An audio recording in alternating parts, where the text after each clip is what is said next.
also have several partners by the previous speaker from the World Bank, USAID, and other partners, colleagues from the National Education Coalition and other civil society organizations, colleagues from the academia, and also all other dignitaries present. I just wanted to start that UNESCO, UNICEF have been working together on partnership for this KIX initiative. And that partnership continues to grow at the regional level here in Africa, but also in the different countries that we are working with.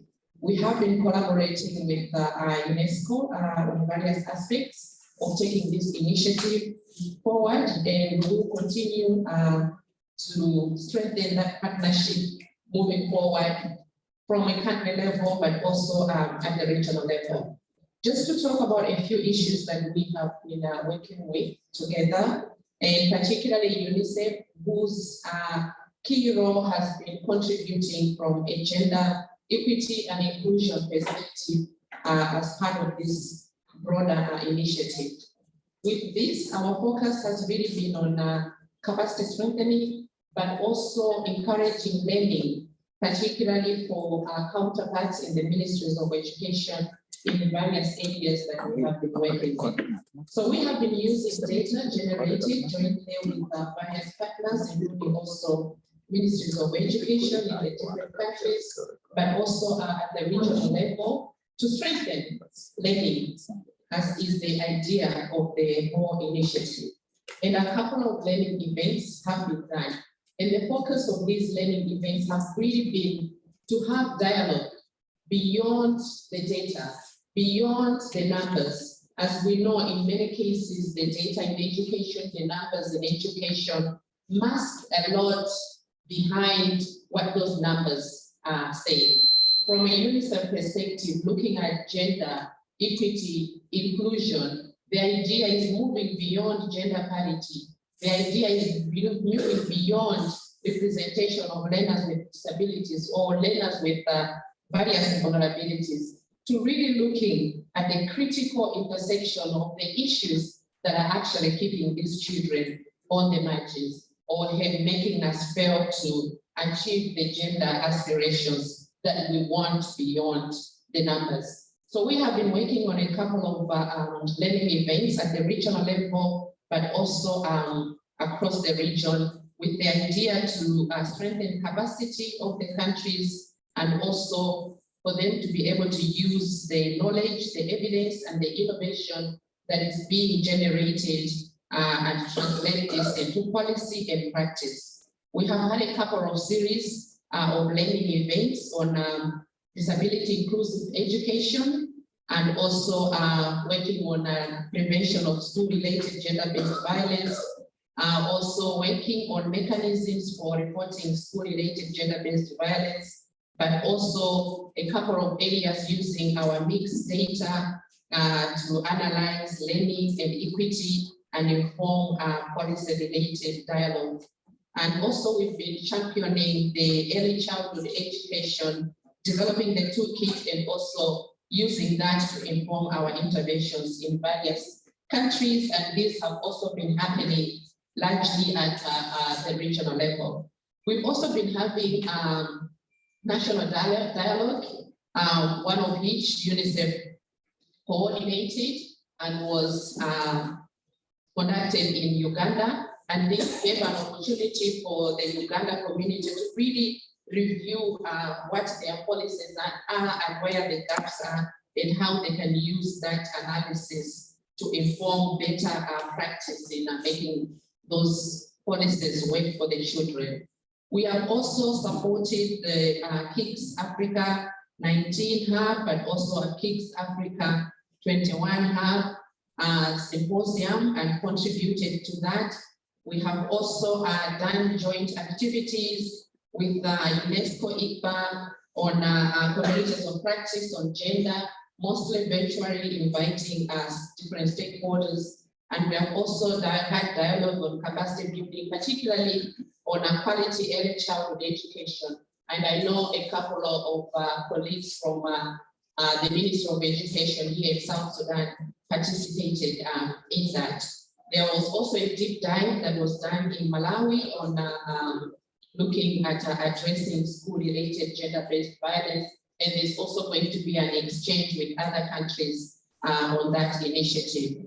Most of our work has really been on ECE and also disability inclusive education. Some of you may be aware that we conducted a regional study for East and Southern Africa countries, where a couple of countries participated, including South Sudan, to really digging deep into the issues of disability inclusion in the education sector. And also, we've done mapping of good practice on disability and how that can inform other countries to do better in that particular area.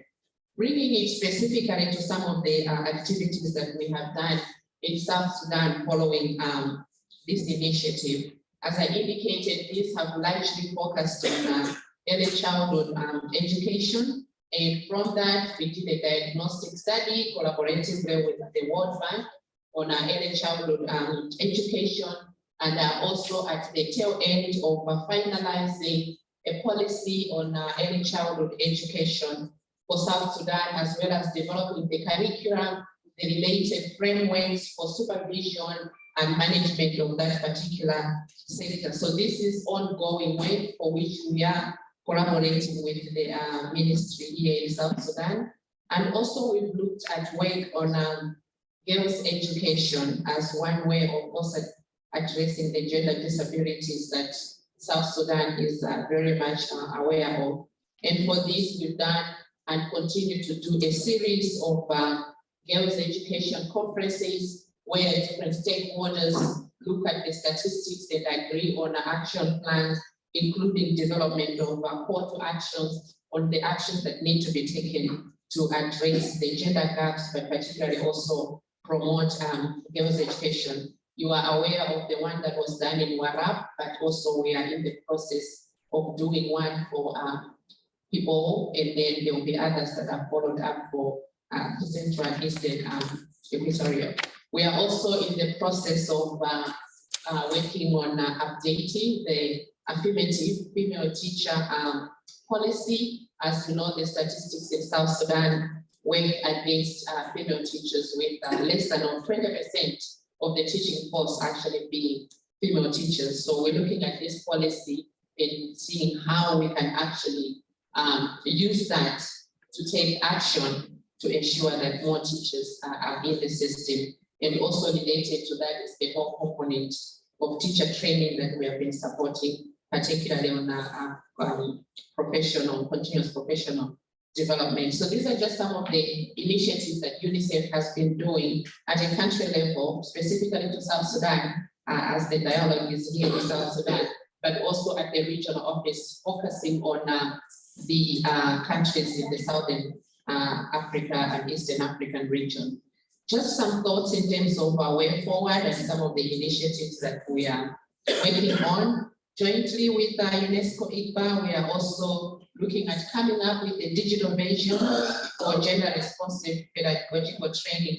This is going to be an online module, and the idea is that we can create a massive online course that can benefit experts in the sector, but also used to develop the capacity of ministries of education and other interested stakeholders in doing gender responsive pedagogy.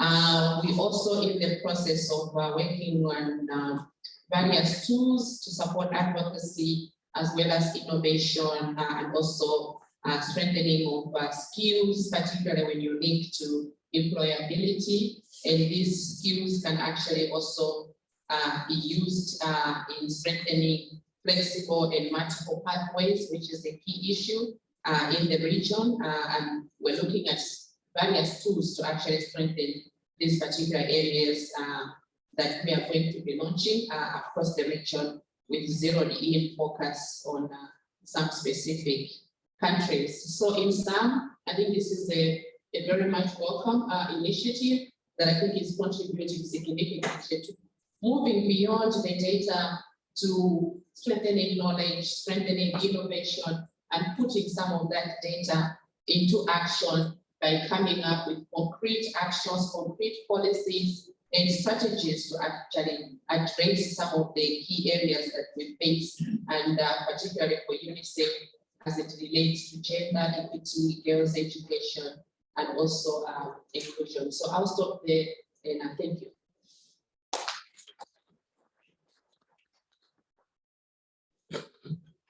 Thank you, Chief Education, about the achievement, and we still demand microphone. Thank you very much. That's good for innovation.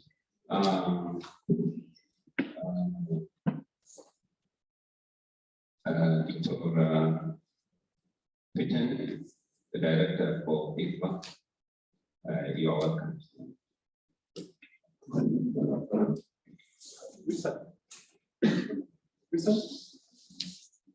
You projecting? Or who's projecting? It's open. The opening remarks. Opening remarks, please. If I have a few slides for the opening remarks, that's feasible. I think it will help people to understand, but if it's not, that's okay.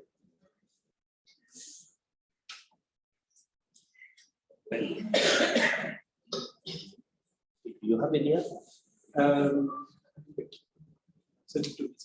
Send to it. That's okay. We don't need to show the slides for the opening remark.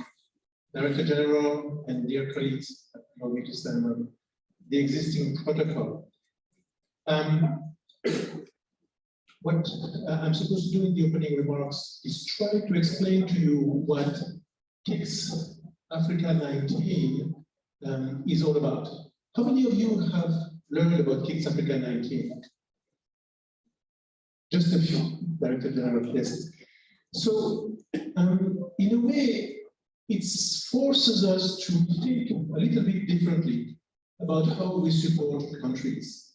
It's actually not about what UNICEF or UNESCO or others do. It's actually how about the different countries can learn from each other. This is a program that is funded by GPE and IDRC in Canada. And we have two hubs for Africa.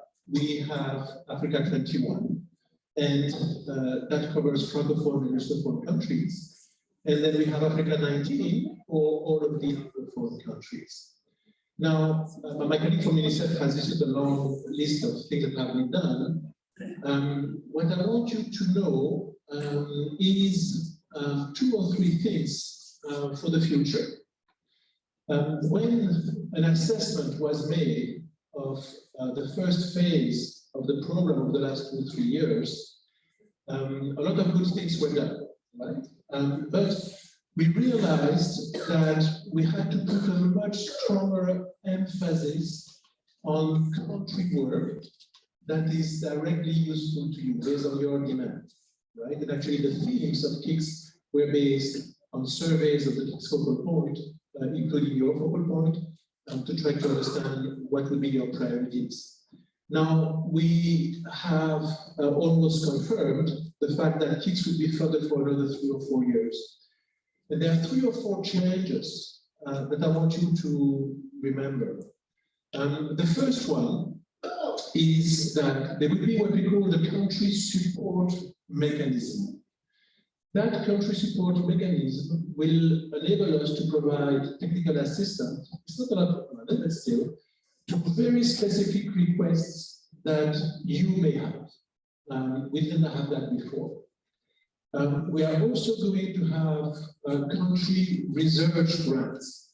And the idea here is that if there is a specific type of question that you have, for which you would like to have research done, we may be able to support it. Again, we don't have a ton of money, but we should have the ability to support you.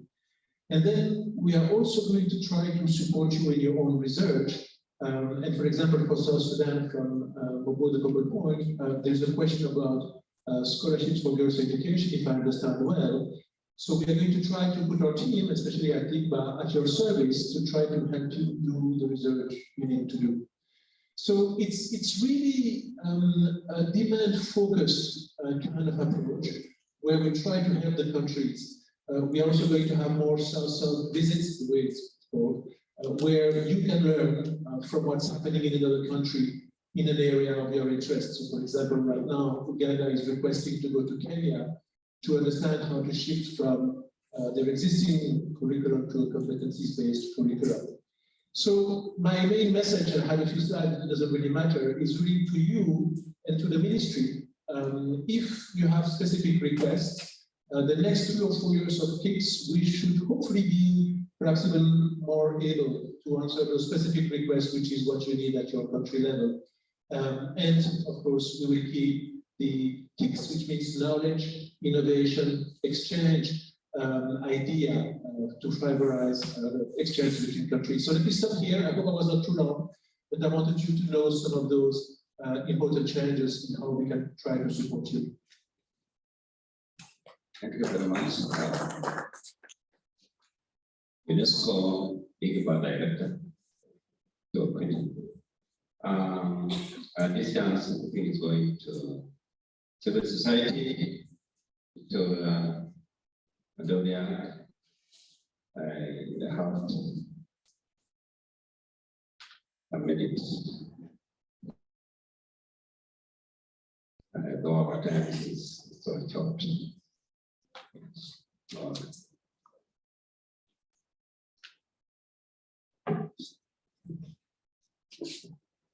Thank you. I wasn't in the program to speak, but I will have to speak a few things. My name is Adoriak. I work for the National Education Coalition, a representative of the organizations that support advocacy in education in South Sudan. So we are aware of KIX from GPA support to South Sudan. This is, you just heard from the director that there are key specific things that are needed for this country. For us, we are so much interested in the coordination aspect of how the programming and activities will be done by the multiple people that are going to engage in this program. So basically for us, we were waiting to see the support that the KIX is bringing to the country, how the entities, the stakeholders, including the ministry, are going to take it up, so that it doesn't just become the grant. What will be the meaning of that grant for the people of this country, and especially for the education sector? So for us, we're ready to work together, we are ready to learn, we're ready to support UNESCO and the rest of the program. Thank you so much. Thank you very much for advocacy. I appreciate it. Now, universities will be represented by one person, and Dr. Tabo is here. It's all about knowledge and innovation and leadership, of course. You're welcome, sir.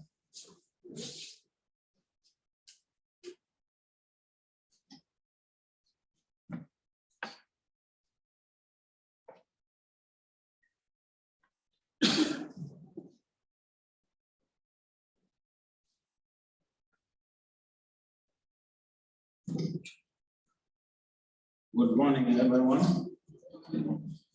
Recording place. I don't know where do I start. I'm totally not aware of what we are doing. But what I have heard from the speakers, we have to encourage the national dialogue for this case.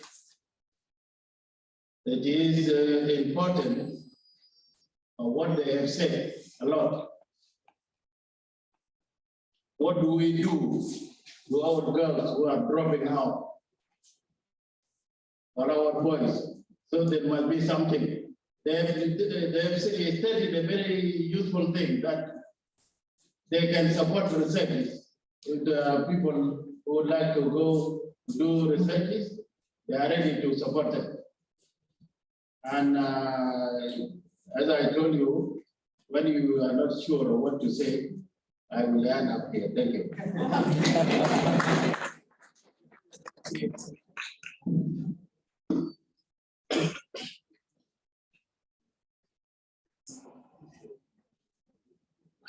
you very much. I think we need to talk now.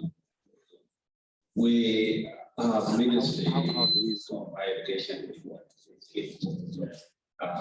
Ministry of Higher Education. If we can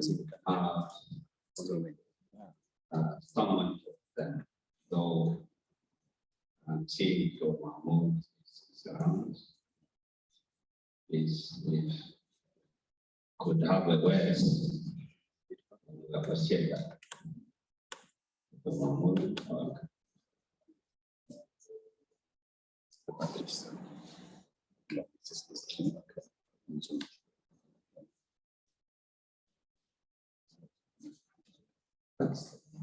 Thank you.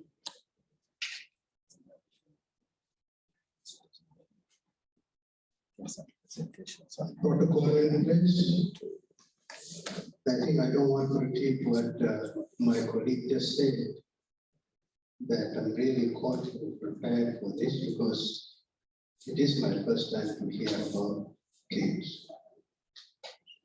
And from the invitation letter that was sent to the Ministry of Higher Education, which was the basis why I was selected to come and attend this important workshop.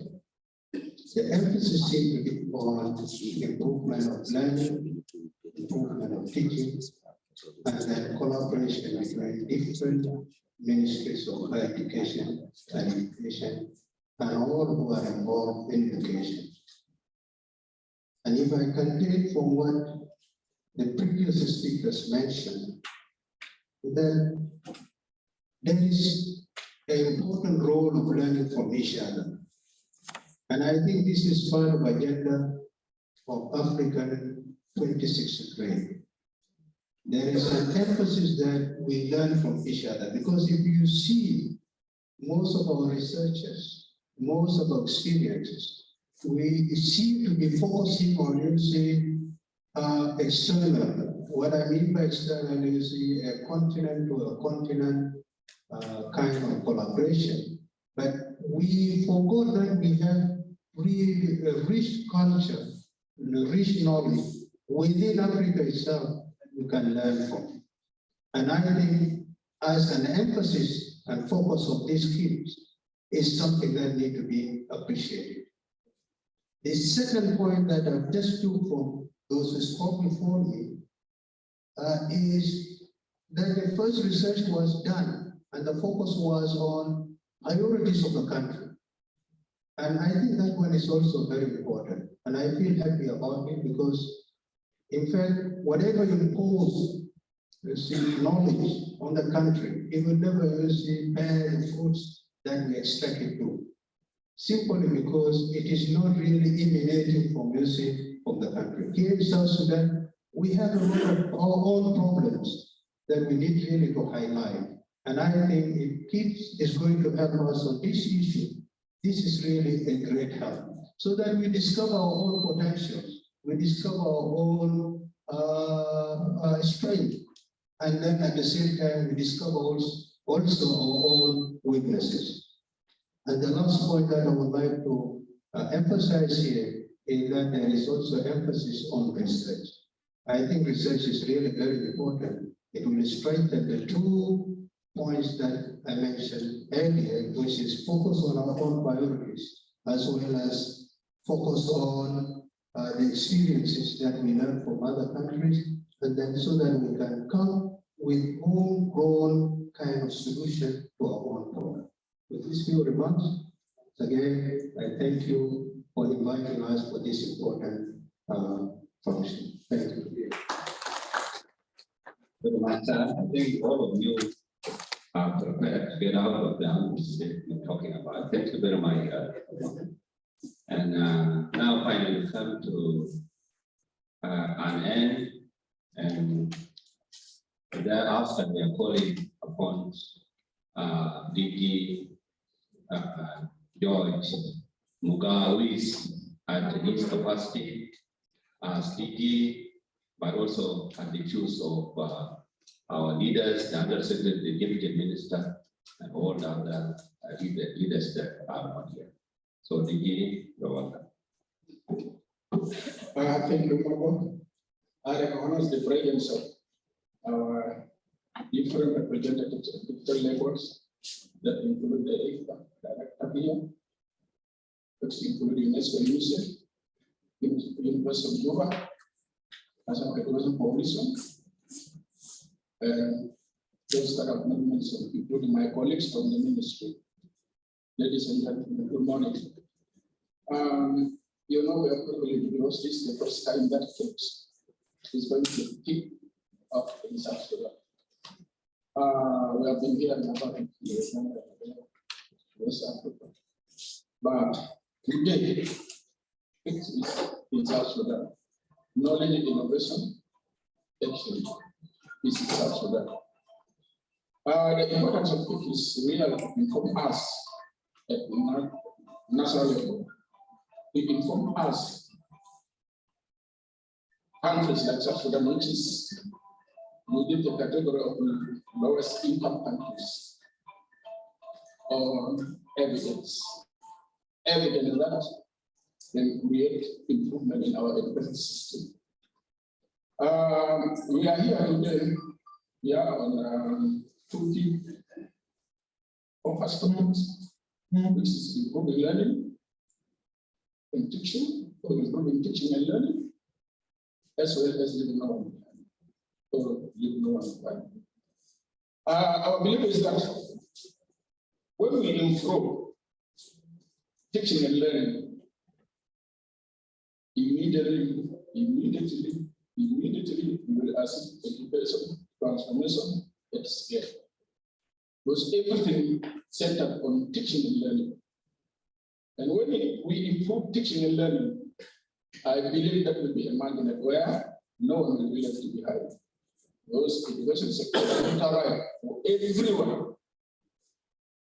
For everyone in South Sudan, we have 6.3 million school-age children. How many of them are in school? Only 2 million. But the rest have that constitutional rights. Not only to be in school, but receive education of high quality. Where are they? What are the best methods?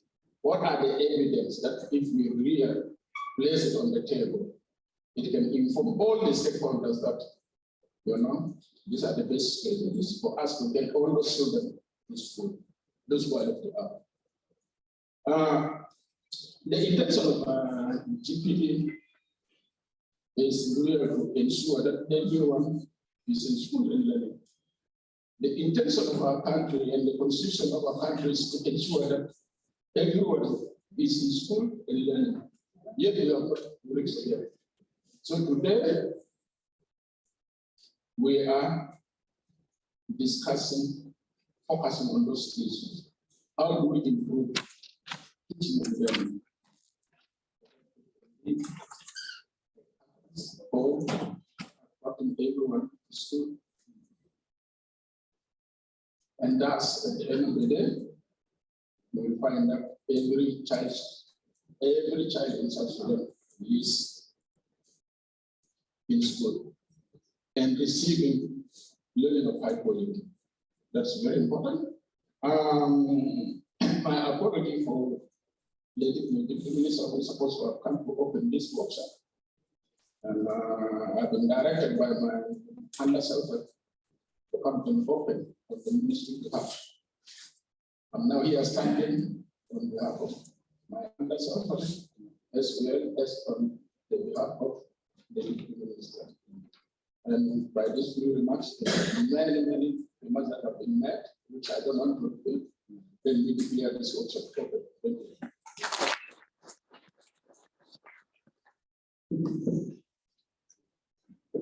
Thank you very much, DG and the acting undersecretary. Hereafter, we will have a group photo outside, followed by tea break. And then we come in to listen from Director UNESCO IGBA on education sector analysis and the priorities. For break for 10 minutes, for group photo outside, and then we come in for tea break. All is all about 10 minutes, and then we come back. Thank you very much.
Hello.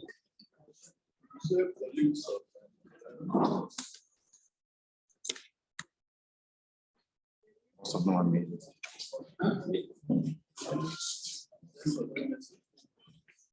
They are made. They are online. They cannot hear. So they made it themselves. Yes, that's that. Why should they mute?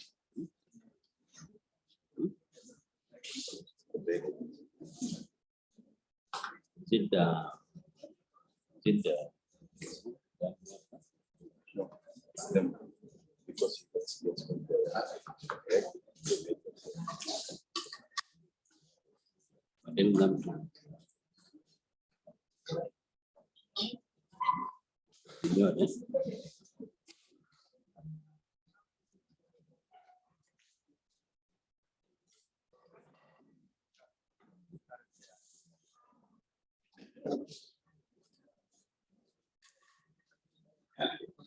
We are asking if you have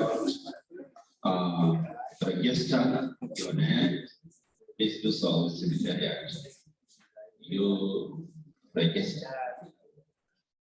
You have not registered your name.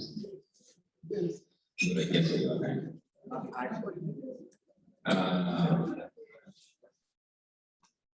Yeah. Or you call for Secretary to give you the form. We're inviting Director Pitin for them. and they say the sounds. Thank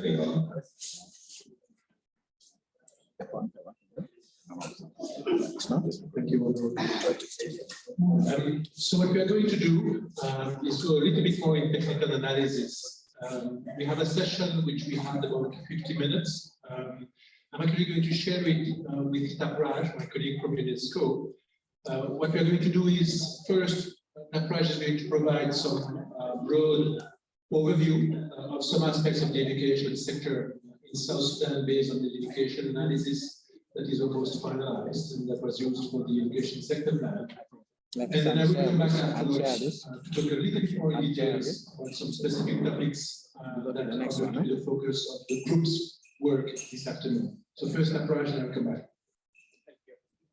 And Sarah, we share that one first. Yeah.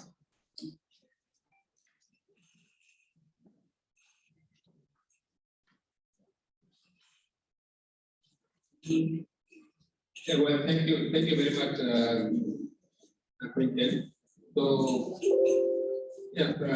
this is actually, my presentation will not be very new for you, but I wanted to just bring you in the context, right? What is the kind of education context in South Sudan? So that actually the following kind of presentation from our director from the Juba will have more insightful things. Some of you have already actually seen this presentation when we were doing this education sector analysis process basically. So some of you have already even contributed to this presentation. So just looking at in the South Sudan the overall context, I don't need to tell you. Demographically, as you see, 70% of the total demographic composition falls within the youth age bracket, which is one of the potential area. Actually, if you see enrollment rate, if we talk about the board net enrollment rate, across that very much encouraging in South Sudan, despite lots of efforts put forward by the government of South Sudan. So this inclusive and equitable quality education and lifelong learning opportunities of school remains kind of very. Though at the national level you see there are policy things which can policies already in place. We've been talking about the equity and actually inclusion and the quality, but actually the school are still not very much equipped to ensure the quality and equity at the community level and at the school level. If you see the net enrollment rate, though actually data doesn't speak much, but even the net enrollment is very low. So compared to that, actually even during this opening, our colleague from UNICEF said this early childhood care and education is one of the most kind of challenging area, where you can see only 3.3% net enrollment. And again, actually, if you see the net enrollment in 37.6% in primary and 5.2% in secondary level.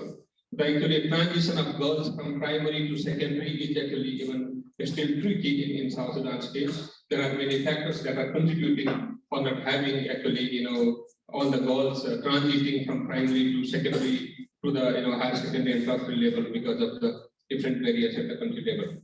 And again, actually, in the higher level, you see the enrollment is kind of not that encouraging. And the adult literacy, I don't need to tell you. So we are kind of 34.7%. And again, even the women's literacy rate is really very low, and that is really contributing for ensuring right to education for everyone in South Sudan.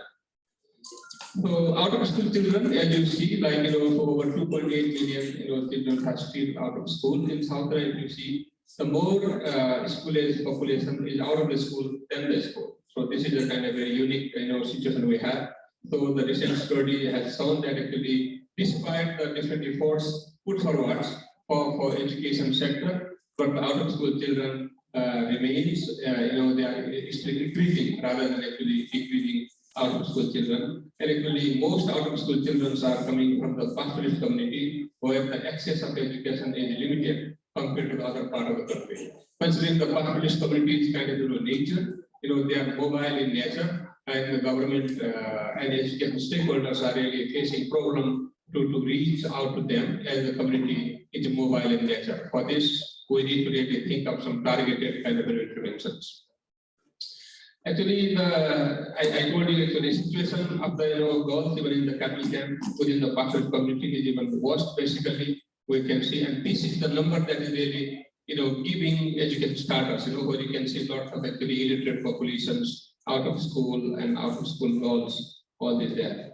So this is just one. UNESCO and FAO jointly with the government have actually implemented a project in the Lake States. So that project has actually taught us basically, so this alternative education system in South Sudan still have a lot of relevance. to reach those actually, population that are mobile in nature, especially pastoralist population. So during the project, we have reached in a small number, around 4,500 plus, youth and adults have been reached, but some of them have now mainstream into the, primary schools close by. But again, considering the, mobile nature of the community, so they are again actually, tending into dropping out from those schools. So how to ensure it? This is a kind of, big challenge. Next slide. So yeah, girls, I told you already, the 52% of the girls are married before they reach 18 years, and this is also one of the factors that are really contributing girls not actually continuing their education. And about 40% of women aged 15 to 19 years are married or in union basically. So this is really affecting. Again, actually, you can say like this early pregnancy issue in South Sudan, and the literacy among the girls are very low, around 15%. Actually, the low literacy rate, South Sudan has some of the worst health outcome again, basically like women's sanitary kind of things and girls' health and nutrition kind of things because of the literacy. So next slide. So yes, higher education also, as I can see, I'm calling from Ministry of Higher Education, and actually the universities are here. Higher education is also one of the, I would say, facing lots of challenges basically. Here, enrollment in actually university is actually, very shaky, flexible, basically I would say fragile. So the universities in Juba are having more students than the other universities. Actually, whether the students who enroll in the master level or bachelor level, will they continue until they get graduated as a bachelor and as a master? This is also the issue. So the data doesn't speak much. There is no more data in the higher education system. That's another challenge. Ministry of Higher Education, Science and Technology trying to put some efforts to have higher education management information system in place. They are still working on that. And this is one of the most important things that we need in South Sudan. So based on this, yes, you all know, so we have recently undertaken, under the leadership of Mugi and the technical support from IIET and funding from GPE, the South Sudan is now preparing its next 5-year education sector strategic plan, 2023-2025. So which Ministry of General Education Instruction is aiming to launch in July this year. So this is almost in the final stage, and the IIET technical team is supporting. In order to prepare an education sector strategic plan, education sector analysis was undertaken. So I will quickly run through the overview of the education sector analysis that is provided. So based on the analysis done by our IIP team. So basically, if you see the key challenges, basically the first chapter is the socioeconomic and the enrollment kind of patterns. So this is population pressure. The school-age population represents a large portion of the population, representing a demographic challenge for the education system. But our school system are not even, covering all the demographic pressures that they're facing. Again, the youth, I already told you, youth population is actually huge in South Sudan. So are we really putting some good effort, good educational interventions that will cover youth, basically? And as you can see, lots of youth that are not educated and are also not employed, are unemployed. That's another issue here. Again, this hard to reach population, as I shared to you, the people, cattle campus, pastoralist communities. So these people are really hard to reach because they are not static in one place. They keep moving in different places, and how to reach to them actually, and how to ensure their right to education so that no one is leaving behind in South Sudan. And actually, internal displacement people, as you see, although there are protection of civilians, camps have been already removed, and now they call it IDPs. So in South Sudan, over 2.2 million, IDPs are there. And again, actually, considering the current kind of this incidents in the Sudan, lots of actually new kind of I would say refugees and even the South Sudan, if they were in Sudan, they are now coming to the country. As of yesterday's data, I can see around actually 25,000 have already entered into the country, and for them also, South Sudan government need to ensure their basic services, including education services. These kind of factors are also putting pressure in the schools actually, how to ensure access for them to school. So the second chapter, basically what I key challenge is actually the poverty is also one of the challenge, and food insecurity and malnutrition and lack of fiscal commitment to education. This is also one of the things. As you all know, food is one of the issue. So how our education is actually linked to the people's everyday life. This is something we need to really think of. That's why I can see that Tibet has a great potential in this country. The majority of the populations are youth. They are unemployed. If they are given some skills training, and then they can be kind of absorbed in the local labor market, and that will actually ensure that actually kind of they will have some sort of income, so that will actually help them to do this. So next in next chapter we are thinking what are the main risks that I think I don't need to tell you much about this, as you all know. Let me show you what are the major risks that you can see, like why students are dropping out of the school. This is a big risk. That's why I gave you a scenario. So in South Sudan, majority of the school age population are still out of the school than the school on the one hand. On the other hand, the development partners sitting around the table here, your agency and the government mainly are putting lots of effort to ensure right to education for them. Then what is the factor behind? So because of your conflicts, security situations, and other socio-economic and socio-cultural factors that are actually keep pushing students, even those who have enrolled in the school, pushing out from the schools. So this is also one of the risks also. And South Sudan is the most disadvantaged and vulnerable community. Maybe if you go 10 kilometers away from the Juba, then you will see the vulnerability that people are having. And then in the condition that schools are being operated in South Sudan. So these are not actually really, schools are not even being able to welcome all the students. And who have enrolled there are not being able to retain them in the school. Next slide. Yeah. Sorry.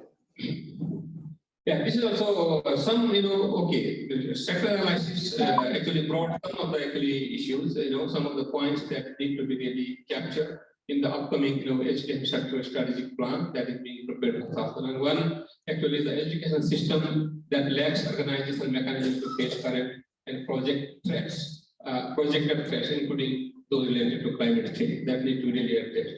If there is a half an hour kind of rain, so you will see, we will hear the news, lots of schools are flooded, the resource materials kept in the schools are actually, drawn away and all these kind of things. So this is the climate change impact. Our curriculum and our teacher's guide, teaching learning materials need to be, climate change content friendly, so that actually we can actually do from it. And it is also essential that the school provides students with the knowledge and skills needed to then make informed decision making, to take bold actions, while having this, disaster at the community level. And essential that all education sector can anticipate, preparedness part and adapt the climate change strategy. Basically, it's not only the school, it's parents and actually communities, students, teachers, government, and all of the key stakeholders need to work in a preparedness part as well, rather than actually when there will be a disaster, then we'll put it forward.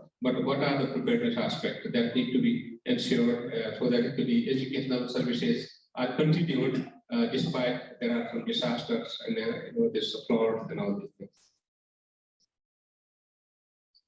So enrollment issue, I already talked to you basically. So in South Sudan, another difficulty what I see and what we have also faced during this education sector, which is there is no demographic information, meaning there is no denominators.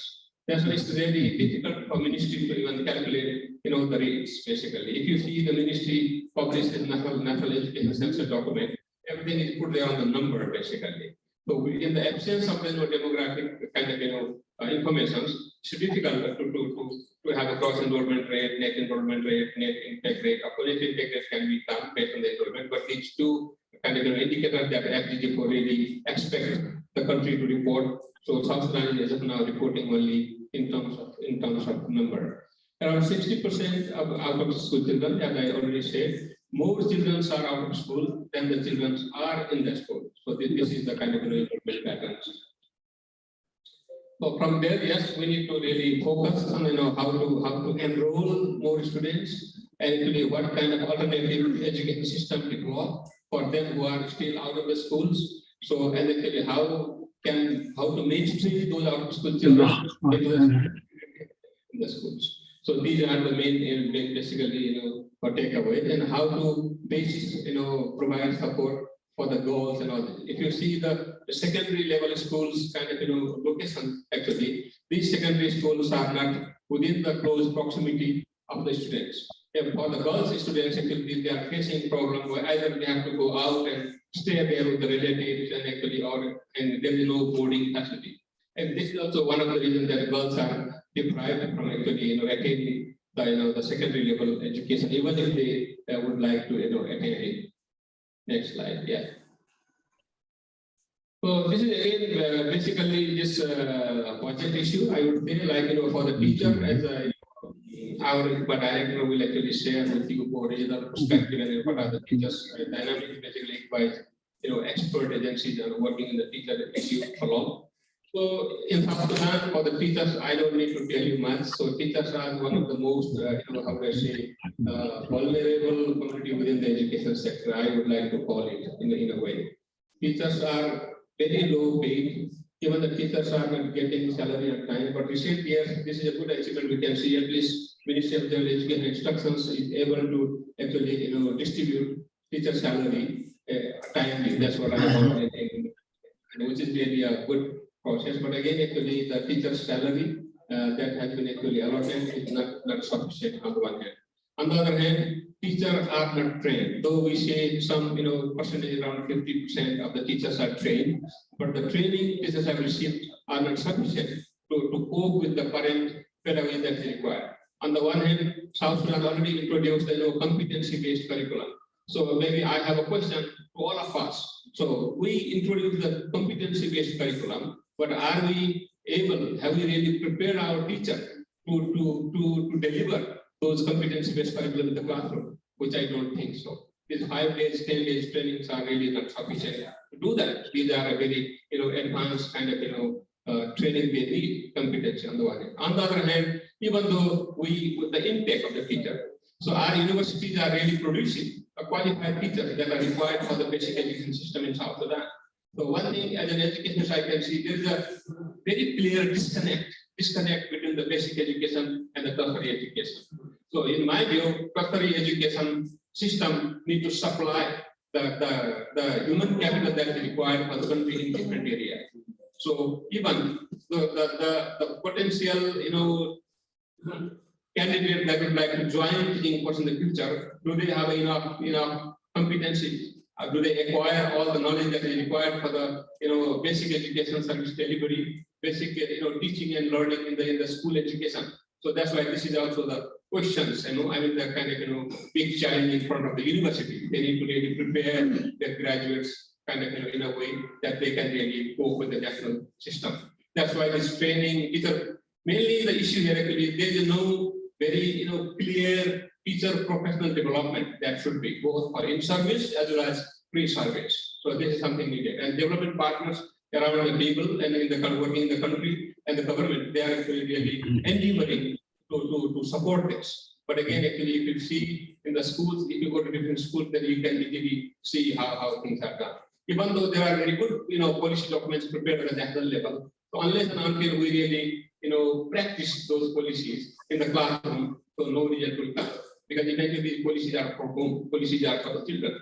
So look at the individual children as 100% and actually put our effort on that. So that's why our education system needs to be developed in a way, or capacities in a way, or strengthened in a way, so that all South Sudanese would actually kind of feel they are welcome and the access is ensured for them.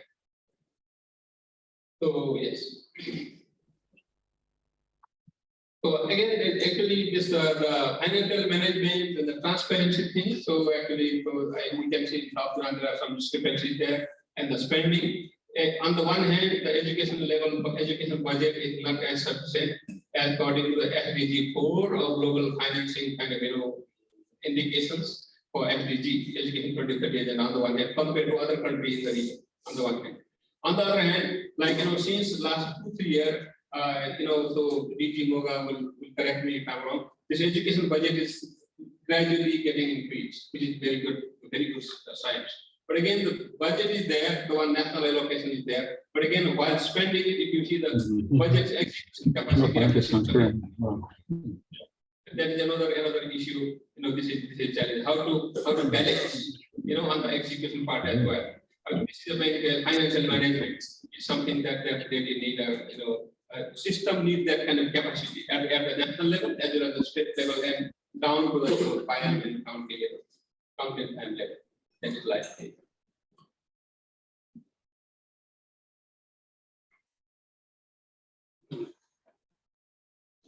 Yeah, this is basically this quality of education. It's currently focusing and actually, curriculum founded on 4 critical pillars: that knowledge, values, heritage, and this is also important. We are talking about the climate friendly education and all these kind of things. The local culture. I was talking about the pastoralist community. How can we reach into them? So unless we build on education system, education interventions that they find friendly. To them, they will not really attain the schooling. That's why we need to first create interest for these groups so that they can actually feel that schools and educational interventions designed for them are then will come to you, right? Around 61,000 teachers in the country, more than half are full-time employed, while 1 in 3 is a volunteer again. There's a volunteer teacher system in the school, so you see, they are not feeling security basically, right? Without feeling secure, how can one put more concentration on the teaching, and they have to go for it. 1 in 5 teachers in general education school not qualified. That I already shared with you. The teaching is still a kind of gap. So again, actually, yes, there are several interventions I've already initiated in the country. We need to again further force the kind of interventions, forces. And actually, we need to really consolidate the effort done and actually do some comprehensive thing. I mean, not in one line, what I would like to say, South Sudan really need to have very strong, continuous teacher professional development mechanism system. So that will only enable actually teachers in a more sustained way. And that these different kinds of teachers need to be reviewed. Actually, how the government and with the support of the development partners can actually make a more kind of sustained kind of teaching forces within the school. That will help this area. So Tibet is also one of the emerging areas since last 4 or 5 years, as you see even in your current education sector strategic plan. So Tibet had a very small component basically. So now in the new education sector analysis and the new education sector strategic plan, the Tibet has emerged aggressively. So now for the Tibet, there are some conducive environment at the policy level. It has been actually already raised, from the government side. So different ministries are, sitting together, working together, and unified Tibet policy has been already developed and is in the process of actually kind of endorsement at the cabinet. So, and the Tibet qualification framework has been already developed. And now the challenge is actually how to actually take all these good policies, good documents to the state level again. So at the state level we need. So there's also some sort of disconnect. I would say kind of this information flow mechanism we need to improve between national ministry to the state ministry basically. That is very much needed. And the Tibet budget for the Tibet is almost Tibet subsector is almost dependent on the external assistance. So for this also this analysis has clearly shown that actually though there is a provision of the Tibet in the plan and policy, but when you look at the national allocation in the budget, so there is nothing more of the Tibet. That's why this is also something actually effective, because this Tibet is the only aspect that will be really addressing, responding the need of actually majority of the youth in South Sudan, so that have not been in the school, that have been in the school and dropped out in 1 or 2, 3, 4 years actually, and that are unemployed. So if we manage to actually address their needs, then actually it will not only contribute to retain their education, to mainstream them into the education, but it will contribute to the peace process. Yeah, I think this is my last slide. So having said this, as I said, this is a very brief overview of what has been actually seen through the kind of education sector analysis. And these are the main areas basically that will be covered in new education sector strategy.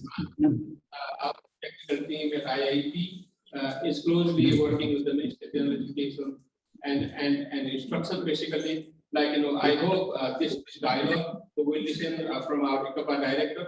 So this dialogue will certainly again inform this, ongoing education sector strategy policy plan, education strategy plan development process, as the plan hasn't been completed yet.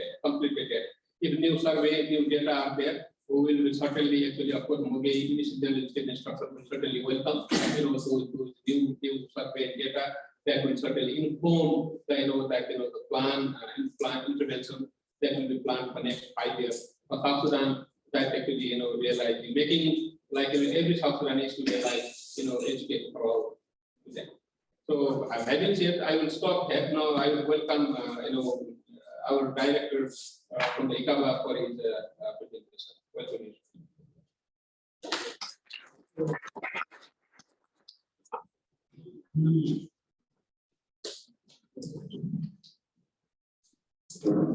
Thank you. So we thought it was good for Napraj to actually know the situation in South Sudan to make those broad overview comments first. So what I'm going to do is a bit different.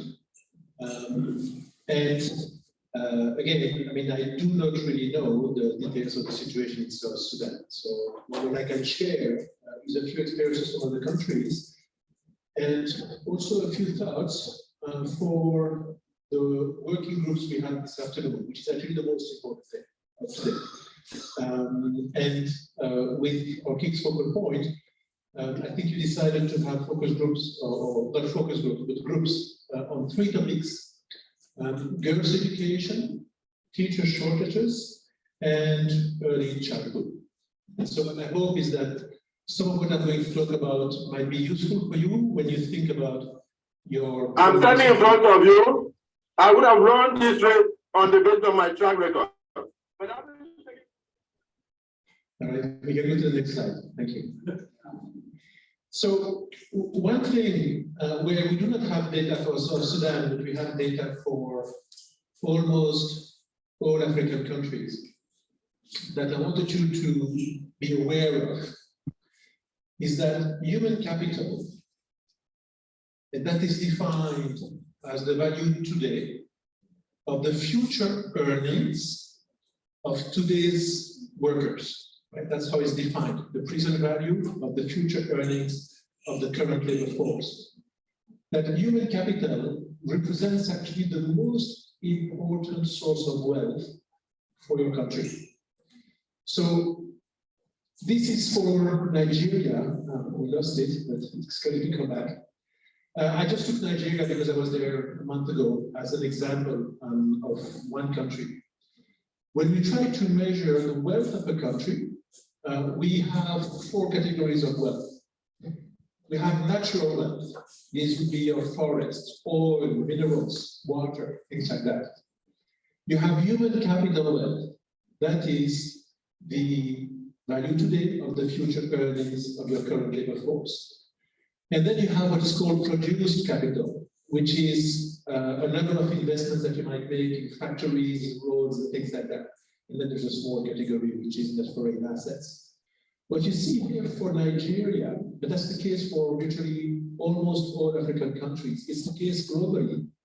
Human capital wealth is 2/3 of the wealth of a country. So the people are actually the most important resource that you have to grow in the future. You have to think about wealth as the assets base that you can use to produce future income.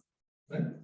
And when you do the analysis a bit more in details, you find that education accounts for a very large share of human capital wealth. So investing in education is actually the key for future growth. Now, what you see is data for Nigeria where you have per capita wealth, and you see it's actually declining a little bit in 2018. That's the last year of data. And then you can see that I've added a few little bars on the 2018 graph. And I just want you to know conceptually the following. First, because of gender inequality in earnings between men and women, countries lose a lot of wealth that they could have for future development, right? Men earn much more than women, so human capital wealth is lower, and education has a role to play. Not only education in terms of simply educational attainment, but also what boys and girls study, including at the higher education level. There's a lot of segregation. So if you are able to reduce gender inequality, you will increase wealth a lot. And then there's another little bar that is added for the 2018 data. The reason why I put it there is because if you manage to educate girls, you will reduce child marriage a lot, you will reduce early childbearing a lot, having a child before the age of 18, and you will reduce fertility a lot, and that will help you achieve a demographic transition faster than you would otherwise. The effect is very large, and this matters for wealth. It's just not only a question of fertility and enabling women to have the number of children they want, but it's also an issue of economics. So I don't have those data for South Sudan, but if I had them, it would be virtually the same, right? Same kind of key concepts. Investing in education is probably one of the most important things that you can do for the country's development, and investing in girls' education especially. Now the next slide. So when we do this kind of work on girls' education, gender equality, and so on, we try to look at the impact of education on a wide range of things. Now again, in South Sudan, we don't have a lot of data, although we have some data, and I'll mention some new sources of data in 5 minutes. And so you can actually look at the value of those investments, and it's actually very, very large. So the next slide, I'm just going to here explain in a few words. This is again for Nigeria, because with that we might be able to do at least part of it for South Sudan. It was mentioned that a lot of girls marry early. I think that Raj mentioned it and other people mentioned it as well, right? And you can show that when you marry early, you have children early, of course, right? So this is states in Nigeria, and you see the relationship between child marriage and girls' education. And the key thing is that all the pots, the dots are the states, they are all clustered around the curve. And in that country, you can actually argue that if you are able to provide secondary education for girls, you would virtually eliminate child marriage. And you would eliminate 2/3 or 3/4 of early childbearing, right? This is one of the benefits from girls' education. I have 2 more slides on Nigeria, and then I'll go to South Sudan. 1 more slide. This is to show that in Nigeria, if you are educating girls at the secondary level, and if by that way you would also basically end child marriage almost, you would have a sharp drop in fertility. We have done this analysis for about 20 African countries. It's the same everywhere, right? If there is a benefit, and there is a benefit of reducing fertility and reducing population growth, the education for girls has a much larger effect than what we can do on health, right? Including access to contraception, including better healthcare, etc., etc. So again, the importance of girls' education. And my last slide, I think, for Nigeria is about under 5 mortality and under 5 stunting. And again, we have data for 20 countries, we see the same thing, right? If you educate girls, you are going to reduce quite substantially the issue of under 5 mortality and under 5 stunting. And I don't know if you know, but under 5 stunting, I guess you know what it is, right? It's malnutrition, one form of malnutrition when the child is young. When the child is stunted, right, in the first 1,000 years, but it's measured in 5 years, you can actually show that the expected earnings of the child, when the child is an adult, are about 25% lower. That's because the brain does not develop well when you are malnourished as a child. Again, educating the mother has a huge impact on that. Now, the next slide, I think I'm going to, I'll pass on that for now. Next slide. So, Patrash has shared a number of findings from the education sector analysis that they have been doing with the UNESCO Planning Center as information for the education sector plan done by the ministry. Now, it turns out that the World Bank has done a new survey. It's actually not an education survey, it's a survey for the measurement of poverty. It's a small survey, it's about less than 800 households, but it's nationally representative, I think.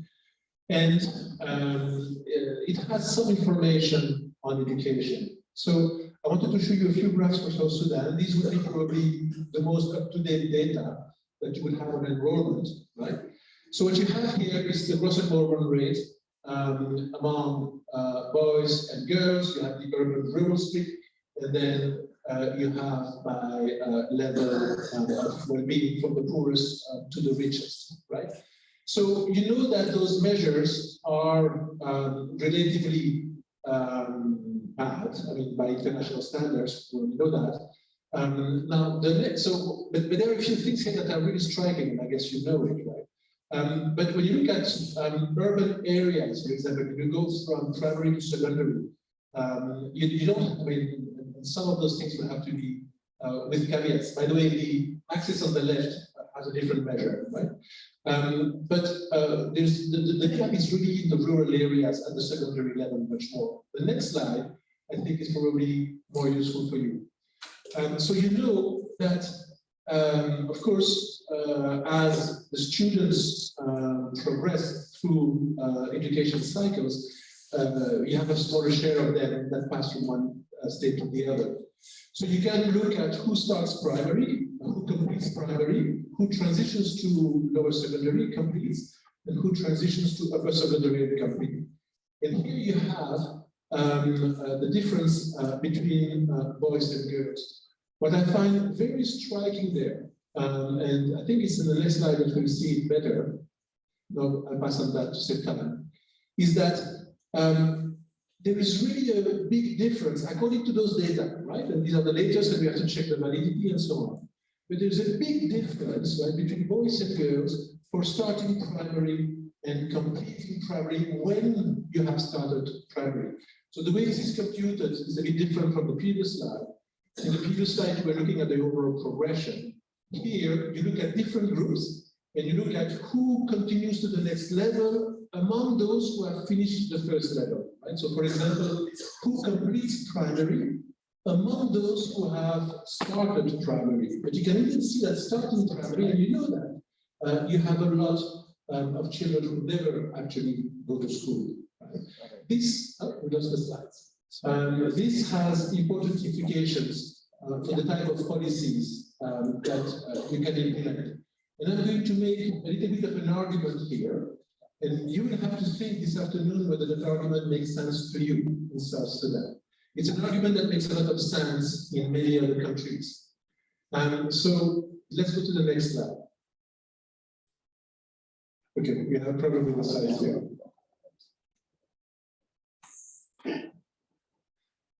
So the argument, I'm going to explain it to you, and then I'll take a few slides to go into the details. Right? So the reason why I wanted to talk about girls' education is because this is one of the topics that we're going to discuss this afternoon. Right? And when I was at the World Bank, I spent a long time at the World Bank. I just joined UNESCO. I used to say, and I still say to some extent, that if you want to enable girls to go to school, and if you look at the girls at the upper secondary level, and if you look at what works according to the literature at that level, you are going to conclude that you need economic incentives to keep the girls in school, right? So we're talking here about the upper secondary level, right? In a typical African country, that would be maybe 15% of the girls. For you, it's actually less, I think, right?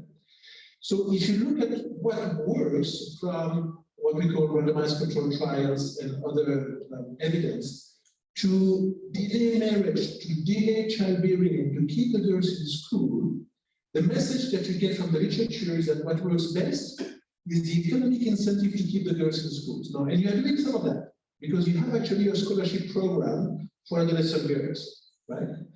Now, the argument that I'm starting to make to other countries, and again, I don't know whether it's a valid argument for your country, right? Is that you may need to do that, but you may need to do something else as well, right?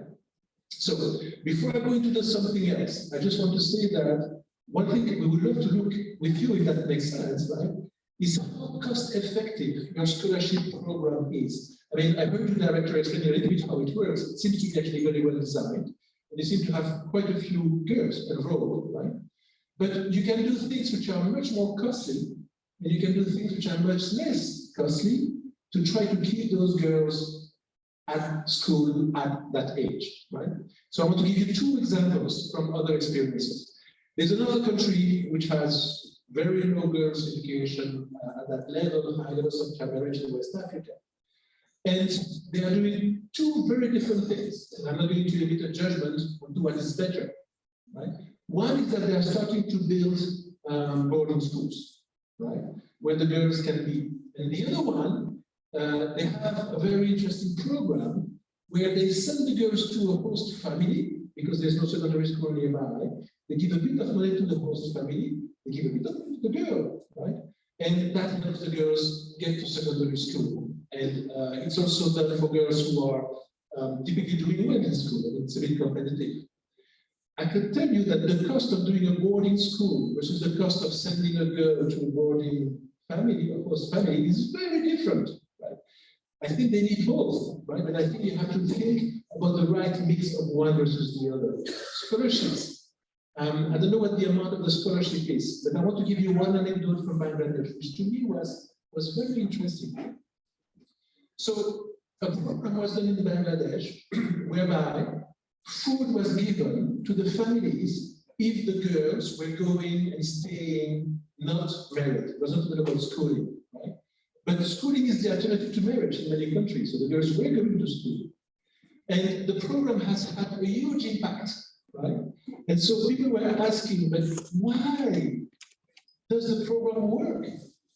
And one person in particular raised the hand and said, the program is giving the equivalent in food of 2% of the consumption per capita of the household, right? So the program represents a transfer of 2% of the consumption per household, which is very low, right?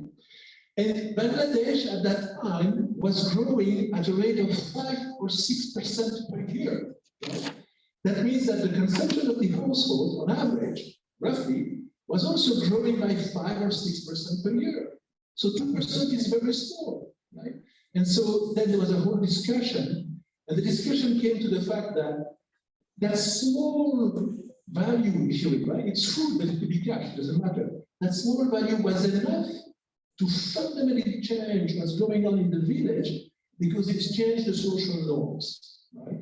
Everybody was participating to get the program, and so even with a small amount of money compared to the level of consumption of the people in the growth every year, they were able to change the local marriage market, and thereby they were able to change the education market. The girls were going to school. It goes the two ways, whether you can try to end marriage or you can try to improve schooling, and it's almost a one-to-one relationship. Right? So you have different ways of keeping the girls in schools. Right? Now, this is still about the girls that are at the upper secondary level, right? The 10–15% of the girls that are there. Right? So let me make now an argument which is a little bit different. And this slide here, and I'll give you the slides so you have them, right? This slide here just is a conceptual way of thinking, okay, what do you need for going to school and staying in schools? Now you have a part of the slide that you cannot see, but maybe on the computer they can see it. But essentially, you need to have the capacity, right? You need to have the schools there, not too far, and able to welcome the girls. And then it talks about the cost. You need to be able to provide education in an affordable way for the household. By the way, the new household survey that we have, we can look at the cost for households of going to school at different levels, right? The children. And then you have something which is about social norms that you cannot see. And then you have learning and choice, right? The kids have to learn in school for the parents to be able to make a sacrifice for them to stay in school. And then you need to have programs, and I think maybe my colleague from UNICEF mentioned a few things, but you have programs for enabling girls that dropped out of school to come back, right? So you need to have all of that. Now, what is the key when you look at overall, right, the progression of the girls from primary to upper secondary? The key is learning. That's the key, right? And we can go to the next slide. Now, this is data for Niger, I don't have that data for South Sudan, but I just want to show it for you to see focus. So I hope I'm not taking too long, but I think I'm fine. So the parents are asked in the survey, why did your boy or why did your girl drop out of school, right? Or never start, right? And there are 17 reasons that the parents can list. So that's very nice, because when you have a lot of reasons, you can actually pinpoint, is it because the child was handicapped, right? Or is it because the school was too far? Or is it because the child had to work at home? Or because the cost of schooling was too high, etc., etc. What you see here is in French, I'm sorry, but you have manque d'apprentissage, which is lack of learning. This is two different surveys, and that's for primary, right? The lack of learning in primary school is the key reason in Niger to drop out of school. It's not child marriage, it has very high level of child marriage, the highest in the world, right? But it's the lack of learning that leads the girls to drop out of school. And then, because the parents find that difficult for the girls not to be in school, they may marry the girl, and then you have high child marriage. Right? But the lack of learning is the key. My guess is that it's the same here. The reason why I'm saying that is the slide that I had a few times before, where I showed a lot of kids are never going to school, and then a lot drop out of primary, right, before even completing if they went to school. But after that, there's actually a bit less dropout, if you will, although there's still some. So the next slide is about learning poverty. How many of you have learned, have heard the concept of learning poverty? If you can raise your hand. One, UNICEF, and UNESCO, and the Director General, a few, right? So let me define it for you, because it's a concept that I think is important for you to know about. Learning poverty is a new measure that UNESCO, World Bank, I think UNICEF is part of it, and then a few others are putting out.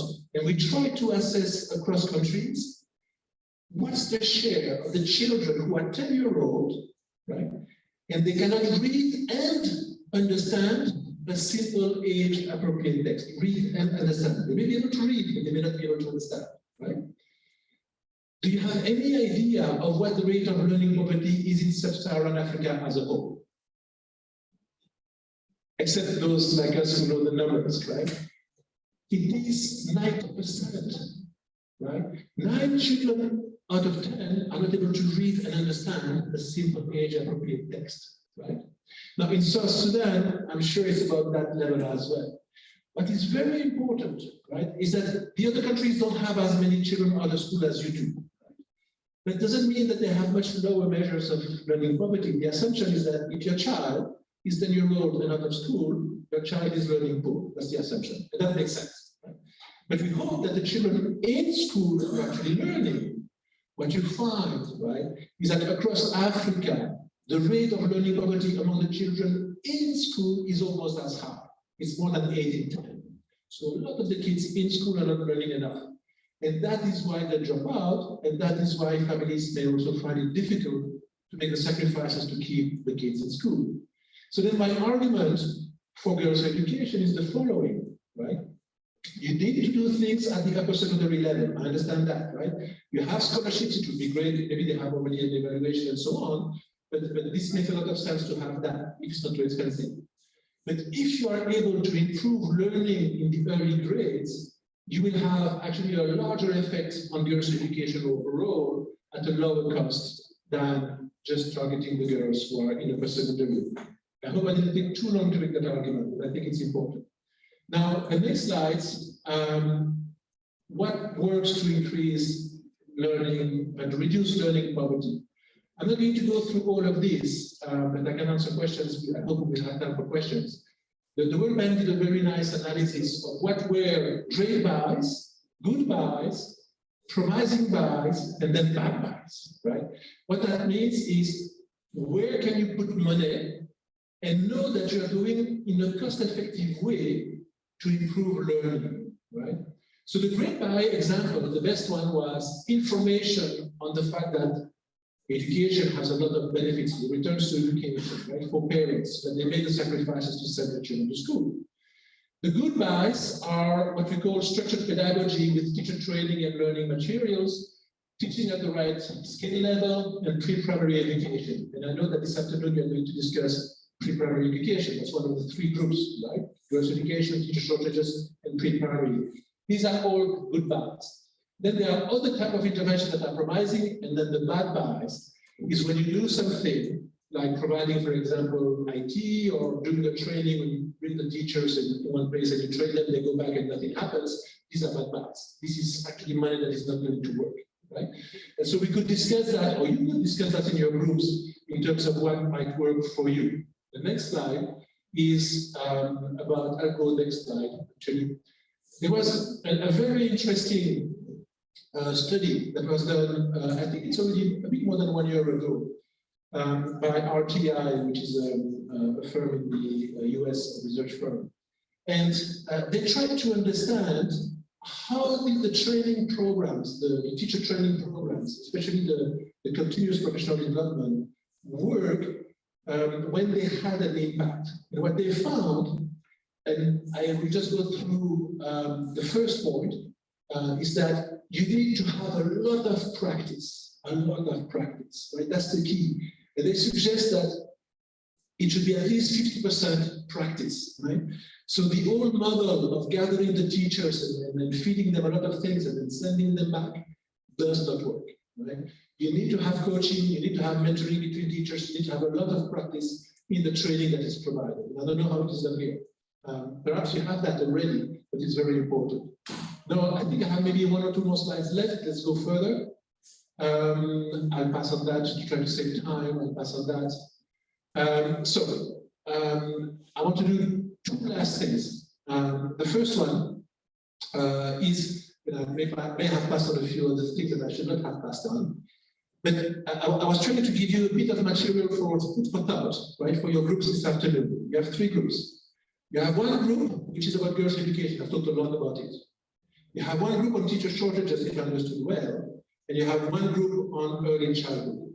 So let me say something about teachers and early childhood very quickly. Hopefully, it's not too long for you. So on teacher shortages, right? I think it was mentioned, I forgot by whom, maybe by Tapraj and by Melissa, that only a small minority of teachers in South Sudan are women, right? So there's a lot of evidence that if you have a female teacher, somehow the children will learn more, right? Some of you may know PASEC, which is a student assessment in 10 African countries. So UNICEF has an analysis, we are doing some analysis as well. We find a very strong positive effect, controlling for many, many other factors that may affect learning. If you have a teacher who's a woman, you have a positive effect. Now, if you have a teacher who is head of school, you have an even larger effect in the latest round of data from PASEC, right? So when you think about teacher shortages, if there was a way for you to think about what could you do, given all the constraints that you may have, right, to have more teachers who are in the schools and more principals who are teachers. That comes from PASEC data. I did another analysis recently with Uganda data from the surveys, for the service delivery indicators. Same thing, right? Now, you could discuss why is it, right? Why do teachers or teacher principals or teachers increase student performance? That's a difficult question, but it seems to be there, right? So think about what could be done in South Sudan to have more female teachers, understanding that I know that you have a pool of candidates with the right education level, which is shorter, right? But this is something that in country after country actually works. And that's a link to me between girls' education and teacher shortages, because when you have more female teachers, apart from the fact that the students, boys and girls, will learn better, you're going to have another effect, which is that the girls will have role models in schools. And that will lead them to actually try to stay in schools more, and the parents will actually push the girls to stay in schools, right? So there's a link there. And then on early childhood, right? I don't know what are the programs in early childhood, and I know that there's a new strategy, and UNICEF colleague has mentioned that and so on, and that's great, right? But how are you going to think about where to invest, right? Because it does cost a bit of money. And to me, I mean, when I see the data on never enrolling in school, the fact that so many children, right, are never enrolling in school, there's a bit of a trade-off, and I don't have the answer to it. but let me just mention the trade-off, right? You could do early childhood education in areas where already a good chunk of the kids are going to school, right, primary school. And the kids will be better prepared. And there's a lot of evidence that shows that there's benefits to that. Or you could potentially do early childhood education where the kids are not going to primary school, right? They never enrolled. And perhaps then going to preschool will help to enroll them. And that's a kind of an interesting discussion here to have. Okay, so the next steps is that we have that new household survey. So with new Director General, I think it'll be tomorrow and with the World Bank, we have to see, is there anything we can kind of glean from that survey that can still be useful for you in the next few weeks for your education sector plan, right? That's an immediate priority. And we could do perhaps more in-depth work. I know that our KIX performance want to do something on girls' education and scholarship. There are some ways of using that survey to provide information on that as well. And then other contributions, school censuses, teachers, based on demand. Now, let me ask a question to Dr. Ash, because you may have, or Bobo, you may have kept time better. So I could take another 5 minutes to describe what IGBA is doing, but I can also stop here. I don't know how well are we doing for time versus the program. I can take another 5 minutes? All right. Okay. So, I didn't show a lot of data for South Sudan. We have a base, we have that survey, so we try to work with the ministry on what can we do that is still useful to do within the next few weeks, right? Let me try to go then very quickly about what IGBA is. So the next slide, please. So I made that presentation to colleagues at UNESCO, 10 things, maybe that will also help you figure out, is there anything that you think we can do for you? Because that's the point in the end of the day, right? So the first one is that IGBA has a new strategy, so we can go to the next slide.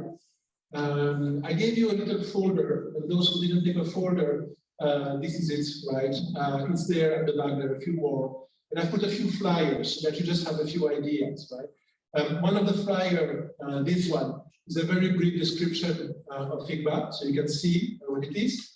The new strategy, what's important is that we're doing much more research, much more policy work than just training, and that's at the back, if you will. I gave you a few examples of trainings that we have done recently. These are the next 3 folders. We were discussing with the ministry actually at some point whether we should do a training here, but I think we didn't have the time to do it right now. But Director General, if you think that a training on something for your staff and others would be useful, so we are happy to provide that. Right? That doesn't cost much money. And then the last flyer, and I'll come back to that, is this one in the folder. It's about a symposium. So I introduced KIX, and my colleague from UNICEF introduced KIX, and I realized, by the way, that we have online Jaji from the African Union, and somehow I think we skipped his remarks. And Jaji, I apologize to you. I think we didn't see that you were there, but this KIX program is between African Union, UNICEF, and us. So one of the key events is going to be in October, and it's a symposium for research. We are welcoming individuals, whether they are with ministries, especially whether they are with ministries or others, to submit papers, right? And so you can have the material there. The deadline is at the end of July. And what we hope is that that symposium, the second time we do it, is a way for policymakers and researchers to be in the same room. Actually, that's one of the key goals, right? So that they learn from each other. And so, please, if you're interested, you can submit and come back to that in a bit. The next slide, very quickly, I'll go through the various slides that we pushed down. All right, this is about the strategy, I'll pass it. This is about the courses, I'll pass about it. Let's go to the next one. We have a bit more money than we used to have, which is great. Let's go to the next one. So we have a portfolio of programs, right? KIX is a big one for us. We have a program that is called O3, which is about school health, essentially, especially for adults and girls. There's a program that is called Shanghai. South Sudan was supposed to participate, but in the end did not. This is about the professionalization of the teaching profession. So if you have requests on that, maybe we can accommodate it. CAPEC is about education policies and so on. Let me pass on that to go faster. This is the symposium. So if you are doing research, and as I mentioned before, in the new phase of KIX from now to 2027, we'll be able to provide small research grants, and we will know that to countries on topics you care about, as well as technical assistance. Next slide. These are different programs. So let me actually finish because I don't want to take too much time on presenting it back. The bottom line is that what we hope from the rest of the day, although we have a few, I think, technical presentation additional, but in the afternoon, what we hope to get from the group discussions is really what you think should be the next steps, in a way for the ministry, that makes sense for the ministry, but also for organizations like us to support you, right, in a very practical way. Let's go to the next slide to see if there's anything else that I need to know. We can pass on that. We can pass on that. This, maybe I'll say one last thing about this. So I think we need to have more analytical work, especially on teacher issues in Africa. So we will do an Africa Teachers Report.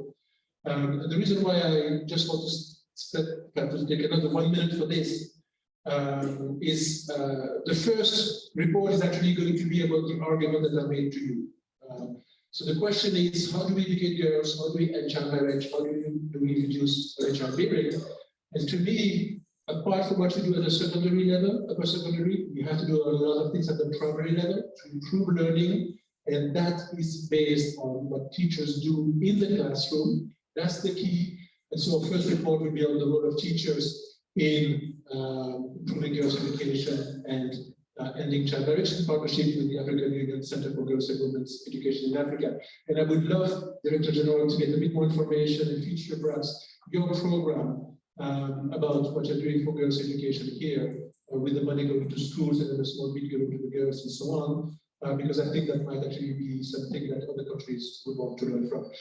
I hope I was not too long, or together with that, perhaps we're not too long. And that is this useful. So we can have a bit of time for quick Q&A, or we can go to the next presentation depending on how we are on time.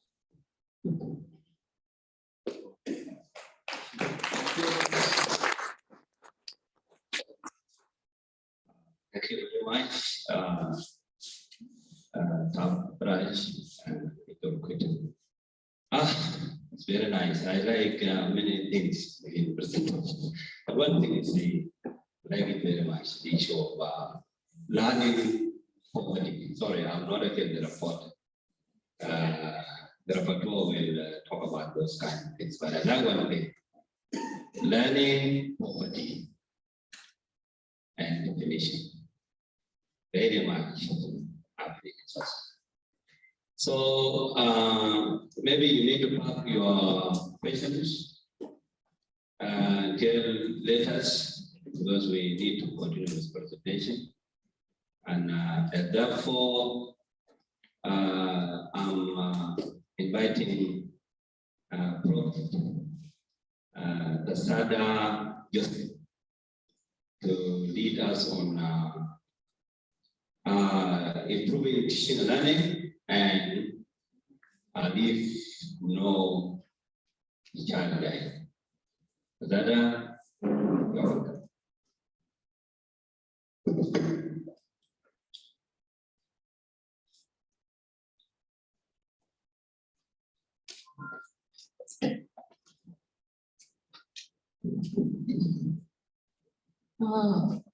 I'm going to take you on these presentations, and we are going to look about what should we do in order how we can improve the teaching methods, the way we do our things practical here in the context of South Sudan.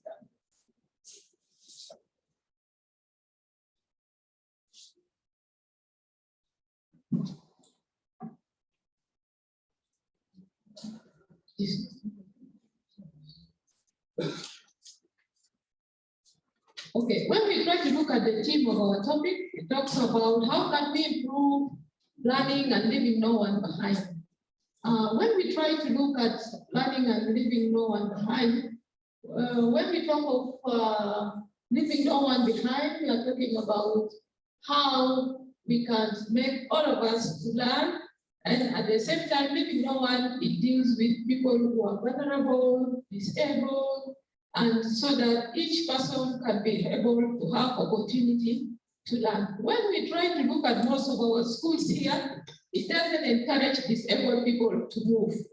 Sometimes we find that the schools, the way it is being designed, somebody who is a disabled or somebody who is a vulnerable with a special case cannot move. It will be faster. Okay. And then when we look at education, Sorry. of course, education is the core of everything. When you have a nation that people are educated, and when we try to look at South Sudan, almost 70% of our population are very young and are potential and energetic people. And when we invest in education, it's very, very important that we can be able to transform the society and we can be able to make many changes. Additionally, when people learn, especially when we try to look at children, most of the children, when we try to look at many few children are enrolled to school and many people doesn't have access to education. I wrote a case study here to WOW with a WOW case study. Last year, I went to WOW to make an assessment. And when we did the assessment, we found that in WOW, when it comes like the time in the afternoon, we find that those girls who are school dropouts, they go to school. And when they go to school, this is where they get the opportunity to learn. And I've taught in the university for more than 8 years. Girls from Bargazal stayed before their number was not too high. But recently, you find that their number have increased, and that is a result of that. You need to move faster because the main agenda is ahead. And then I took a case study. If you try to look at our group discussion, it is emphasizing mostly on early child education. So I took a case study in the Central Victoria. The first thing, when you look at early child education, the first thing you need to identify exactly what are the factors that make children not to enroll to school earlier. And when we try to look at some of these factors, we find that there is a poverty. Poverty is some of the reasons that sometimes you find that parents are not able to support their children. Polygamy is too much. The number of children poverty is too high. You find somebody having many wives, but is not able to support the kids. And that is also some of the challenges and economic factors. And when we try to look in the context of our country, we have that there is a serious economic crisis. Even recently, you can see when you go to schools, children have been chased from schools. And then sometimes girls doesn't have opportunity because of marriage, early pregnancies, and the culture also supports that. These are some of the impacts that sometimes we find that children are not enrolled to school earlier, and most of them are there. So sometimes in identification also of this case study, the first thing you need to look at the passive needs. What is a passive needs? Passive needs, these are needs that people have expressed. Like for example, when you go to, you are collecting a data, you can see what the people are saying. Sometimes it is not some of the cause of the factor that is affecting it. Sometimes you may say that, okay, maybe the problem is poverty. It may not be poverty, but it can be something like a cultural context. Maybe the father is interested in dowry. That is why he or she did not enroll her daughter at school. These are the needs sometimes we need to do, and then we go back.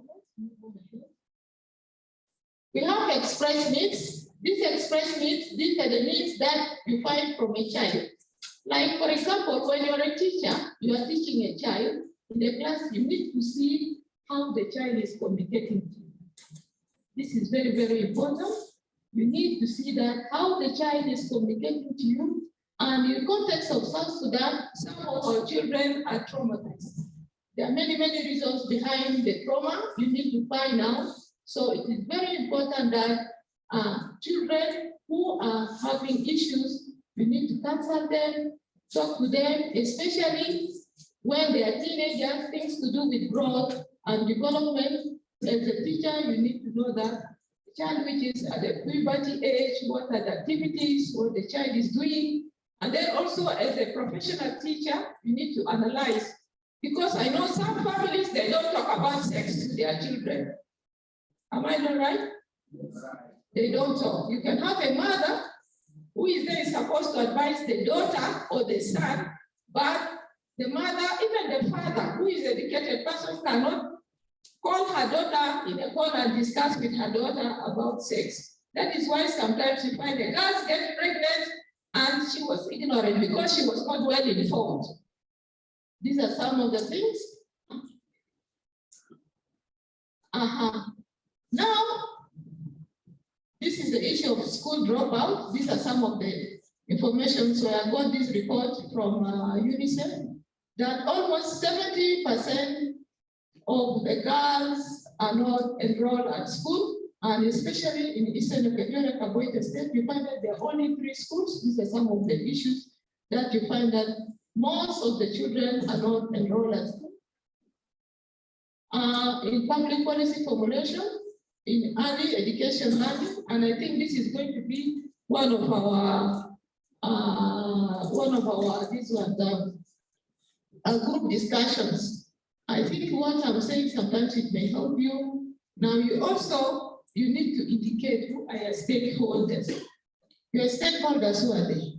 We have Ministry of General Education, Ministry of Higher Science and Technology, you have the communities involved, we have educational partners involved, and then we have also private sector, which is the civil society. They can sit down and see how they can harmonize and collaborate in order to find out what is the most important regulations they want to put, the implementation of laws, and then the evaluation policies. And then lastly, we have the public policy adaptation. This is in a situation where you find that there is something missing. When we try to look at the impact of early child education, there is children who are in school is 2.8 million. But those who are in schools are what? 2.3 million. It means that the number of children that are attending school is less than the number of the children that are out of school. And we are talking of what? Early child enrollment. When you look at the differences, you find it in 0.5%. It means that it is just something little and slightly. So we need to emphasize and work hard on that in this area, especially where you find that few children are enrolled in school and many children are out of school, and the total number of children is 6 million. You try to look at those 3 gaps, there is a big gap and a lot of difference here. We need to find out where are we, what do we want to do, what is the way forward.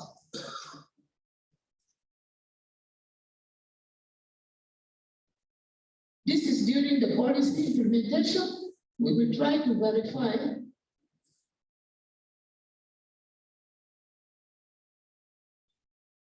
As I've said, you see, children out of school, there are 2.8 million.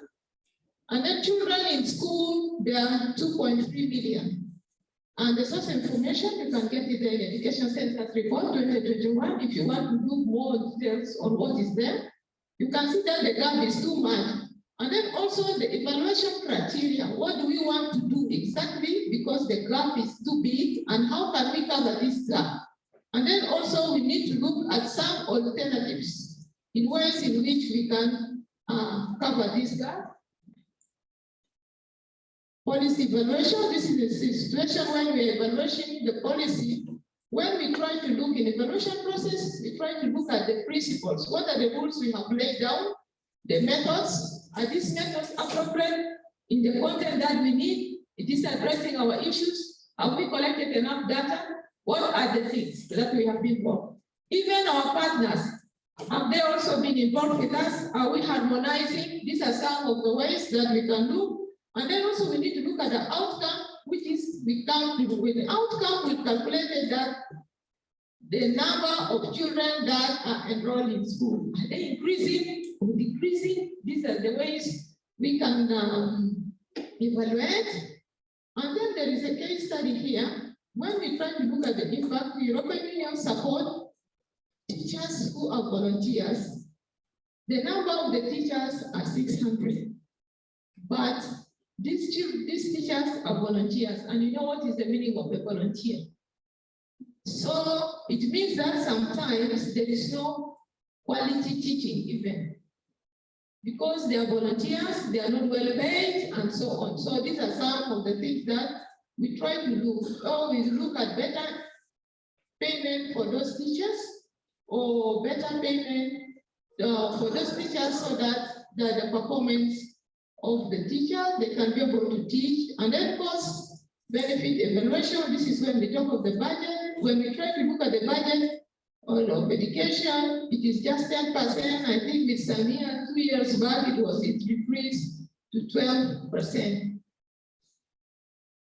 The missing gaps, which is the core of our presentation.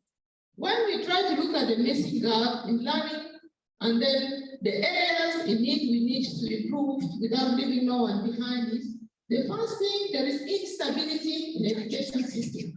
When we try to look at the instability of education system, we have lack of political will, and the issue of the lack of political will is because of the impact of war. When we flash back to our history, 21 years, there have been instability, 2013, there have been a war, 2016.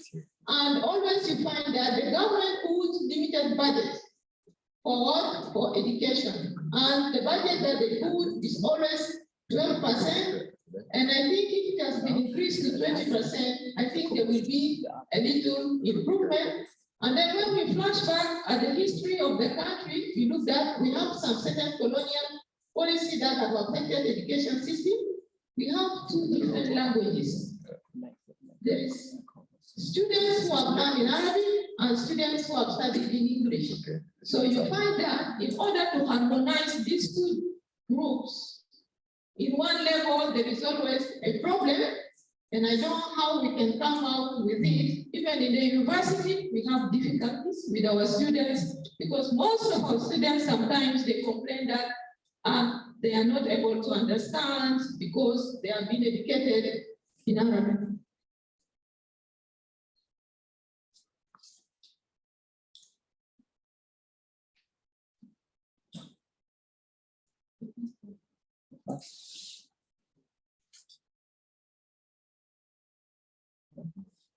Yeah, also you find that we have issues of language, and then we need to work hard on that. We see how we can harmonize the teaching methodology, what methods we should use. And then recent research shows that there is low budget. The budget is 12%, as I've said, and you find that this 12% is not enough. No, we don't have good schools because the budget is very limited. And then when you want to change a nation, you change a nation always through educating the citizens who are productive and citizens who can be able to contribute to the nation. You cannot have citizens who doesn't go to school, they don't have the skills. There are two things. Either you go to school or you have the skills of survival. And these are some of the things. That is why you find that most people take their children to private schools, and you find that that one needs a lot of money. Inequity and marginalization in education system. When we try to look at the education system in South Sudan, you find that there is a big impact. There is a lot of marginalization in the education system. The government is not putting efforts to support because lack of political will, as I've said, and you find that students' enrollment in school varies. You find that in some places you find that it is 21.9% to 24.3%. This is the differences that have improved from 2005 when the peace was signed until recently. These are just, and if you look at the difference between 21.1% and 24.3%, when you minus, you find that it is just 4%. And how many years have we been independent? Is it not more than since 2010? How many years now? 11. And we have improved only 4%. Now, have you seen the gap? This is a question we need to find out. What should we do? And then also, we encourage like boarding schools for girls. Why? Because you see, mostly when you look at when girls are at home, especially when girls reach secondary school, they have to be at boarding school. I encourage that. Why? Because you find that most of the girls at home, they are busy with the kitchen work, when you come from school, go and do this to uncle. And you know, South Sudanese families, you have 25 people, you have to cook for them. When can your daughter concentrate on studies? And then you are trying to say that you want your daughter to do the best, or maybe to perform very well. Boarding school is very encouraging, and we need to make sure that most of secondary school should be boarding, so that a child will have the time. This time I will wake up, my morning breakfast, my lunch, my books, my studies. This is also very important. The boarding. No. Yeah, there is a case study. I want to talk about it. There is a case study here. There was a girl, there is a boarding in Lurita, a boarding school. This girls at school, and this lady was forced for a marriage. And the parents said that she was forced for marriage. They have taken the kettles or the cows. She had to back from school and go where?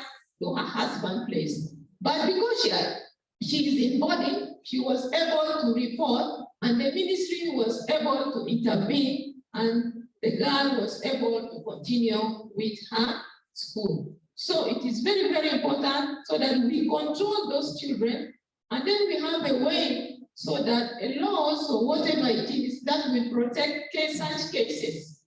This is very, very essential. And then also we have limited number of schools, you know very well, the schools are not enough. Since there is no budget, you cannot have good schools, because good schools need building, needs many things, good teachers, and so on. You find that 75% of the girls are in South Sudan are just attending basic school, and most of them are school dropouts, especially when it comes to the age of 15 up to 24, 25. There is a large number of school dropouts because of some cultural factors, forced marriage, and then sometimes because of early pregnancy. That is why you find that few children are enrolled in school and more few children are not attending school. And we need to have a better systematic policies that can support us so that we can be able to monitor. And when such cases are there, we find a way forward how we can address early child education. And the worst scenario is in the rural areas. You find that there is long distance, they move far, the school is allocated far away, you have to move. Sometimes the places are bushes, she can be raped, many things can happen in between. Limited number of early child education. This one you find that most female children are not having access to learning sometimes, because you find that a father may decide that let the boys go to school because girls are the source of dowry, or maybe say it is better I educate my son because my daughter, she will get married. And at the same time, this low number of girls attending school, it is also contributing. We have less number of teachers because few girls are attending school, they are not completing school down. We are going to have low number of female teachers. And this is a very critical situation. And sometimes this is where we don't have female role models, because sometimes when we have female teachers, especially in the curriculum development, they can be able to influence, and even they can able to put their impact, especially on things that are touching girls, because they are part, they feel they are part of it. So these are some of the things that are there. And then even they can be able to influence some attitudes at school. You know, as a teacher, we face a lot of problems. There is a little case study I need to share with you. There is a lady who was my student, a very brilliant, but she was forced for a marriage. She was very intelligent. Now, when I realized her performance was not okay, I tried to talk to her. She was not open. I told her, can I talk to your mother? She communicated. When I asked the mom told me, already they have taken the cows. They wanted her to go now back to her house, to her husband's place.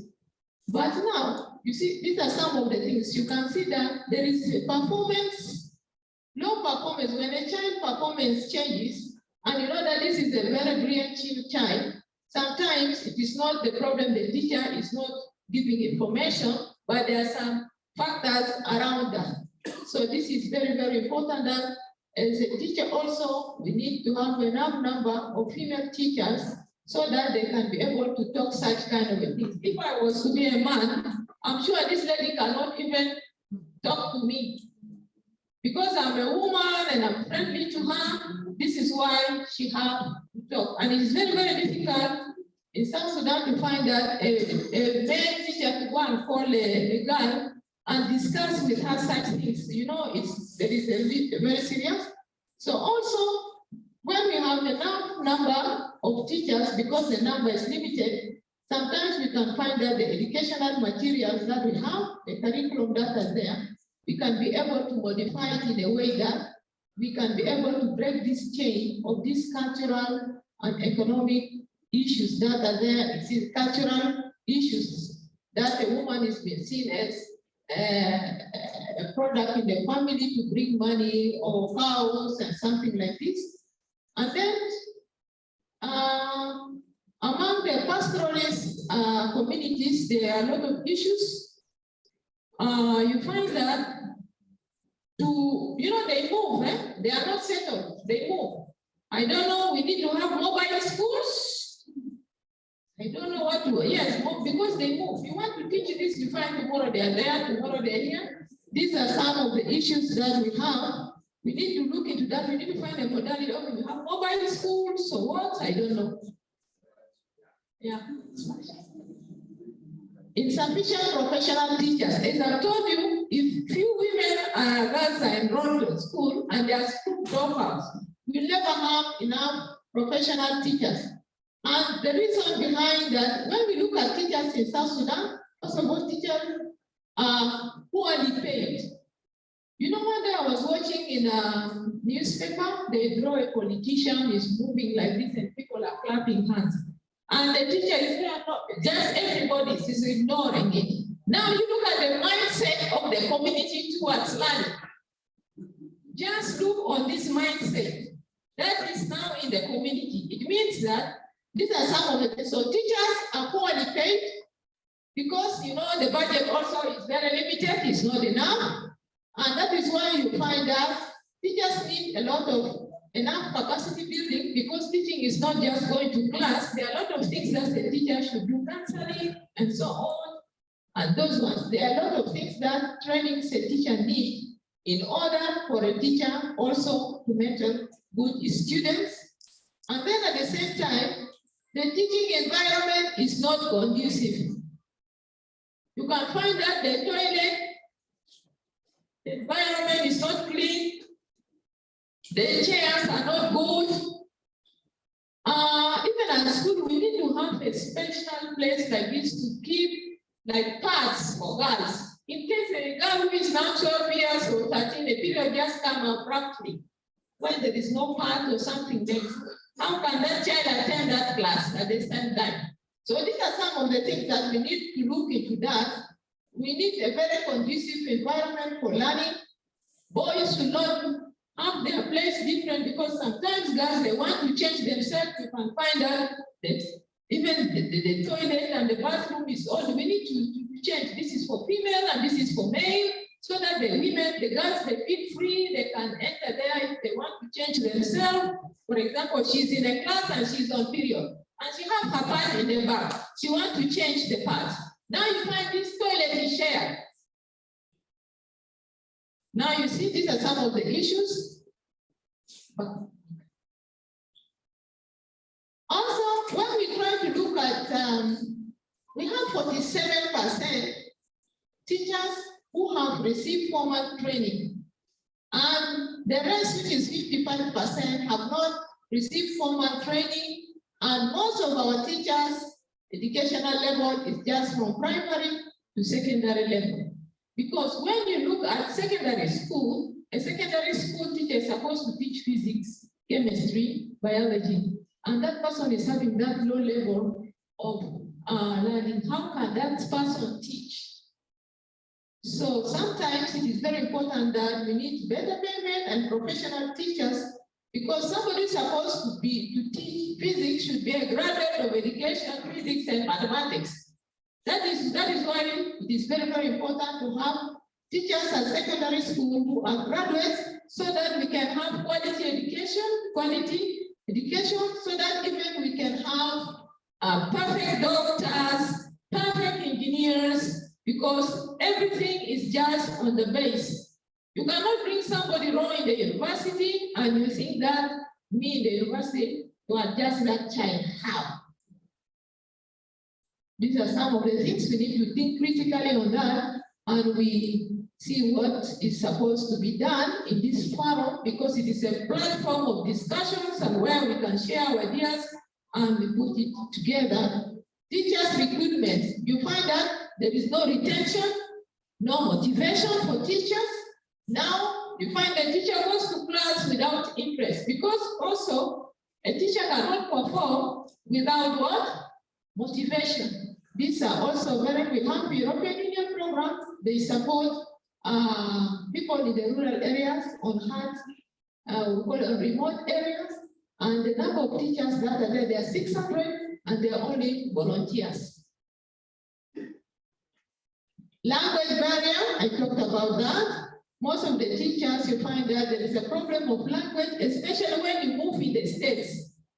Here in Juba, it's a little bit okay, but when you move to the remote areas, you find that you will just observe this language barrier. You say that the official language in South Sudan is English, but sometimes you find that most of your teachers are educated what?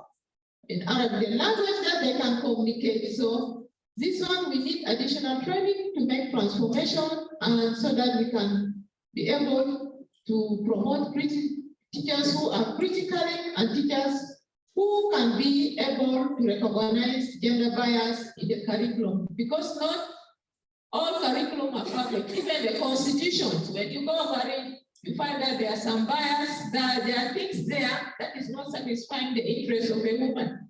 So as a woman, you need to be a woman who is conscious, and you can be able to identify that things that are biased, that is affecting you and not affect the rest. You find that teachers are always absent because they are being paid less money, and you find that rarely female teachers report at they off and on in reporting an absence because of poor payment. Limited budget from donors. You see, when we talk about donors, these are people who support educational programs. And when the budget is limited, this is where sometimes you don't see the impact, because also donors, they rely on funds that is being given to them from certain countries who are donating to them. So when there is no funds, there is no educational activities or training that they are supposed to offer. And then the government also at the same time, these are the donors, we have the government, private sector, and all those ones. This, when we try to look in the government side, the budget is just, it was 10 and increased to 12%. I'm not going to talk much about that. Insufficient funds budget to support research. We need to talk a lot about research. You look, when I say research, if you look at South Sudan in general, most, if you want to write, to follow some information in South Sudan, you find that there is no research being done. Even to collect some information, you don't get information. Why? Because we have never done a lot in research. And all these countries that you see, they are economically stable, politically stable, socially stable, not because they are like this. They have done a lot of research. Research will give us the information.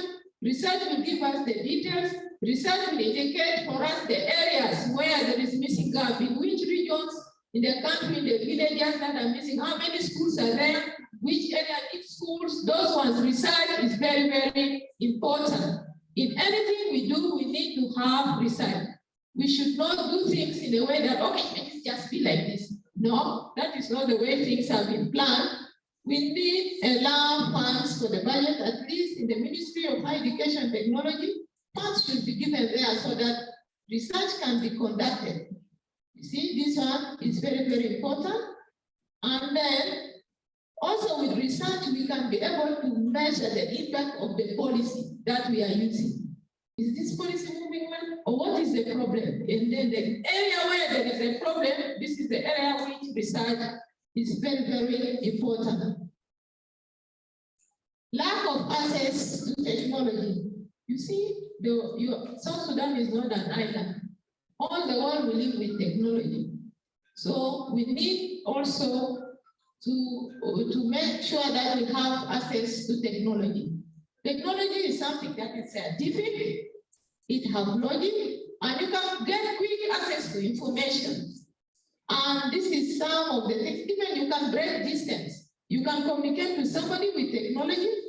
And then one thing, a very simple example, during COVID-19 breakout, most developing countries were affected. And in South Sudan, I will just bring the case of South Sudan, our Vice Chancellor announced that our students should be taught by what? Online. But how, even our students don't have access to those things. What is this now? What is this? Huh? Now you see these are some of the things. And then also in the education sector, we have education in the radio. They tried and they have failed. Even here we have tried this one education, radio, but we failed. Why do we fail? Because most of the people sometimes deep in the villages, people don't have radios. These are some of the issues that are there. So these are some of the few things that I've prepared. And I think the floor for questions. I don't know the MC how you're going to organize it. You can put your questions, then I will come back. Thank you.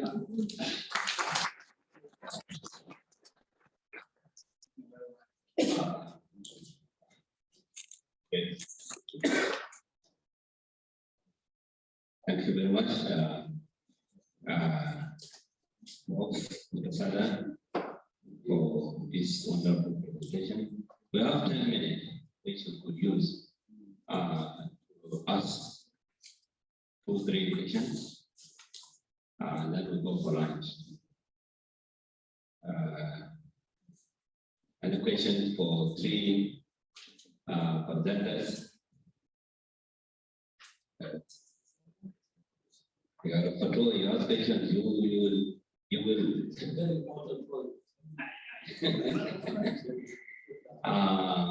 Yes, I think inclusive. Yes. I think we have to enter for inclusive education. Yes, inclusive. Bring. Give him the mic. Yes. Thank you very much indeed. I want to ask a few questions. But the beginning is I want to start with an acknowledgement of the statement which Professor Anna, I think, from the University of Juba said in her introductory remark that no child should be left behind. And in that context, I want to ask the first question to the first speaker. I have not seen anything talked about learners with disabilities there, the statistics, the data. There's nothing talked about it. Either it is deliberately done or perhaps as tradition always provides, learners with disabilities are always put under the carpet. I think you need to address this very seriously, because there is paradigm shift from the traditional practice to inclusive practice.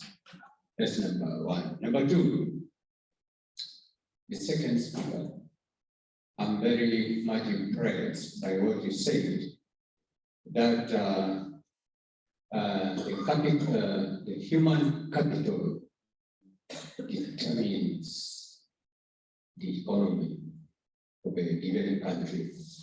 And indeed, I agree with you entirely, because research has shown that when you don't take responsibility over the education of all people, including those with disabilities, and particularly those with disabilities, they are likely to become liability in society, where a lot of resources will need to be spent on them, which will affect the GDP of that particular country. I would like you to give us a view, because I know that TPE, UNESCO, Save the Children, and other organizations are already supporting education of learners with disabilities.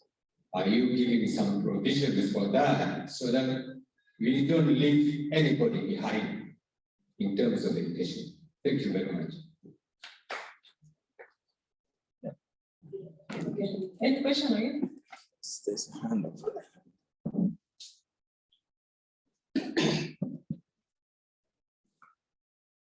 Thank you, everybody.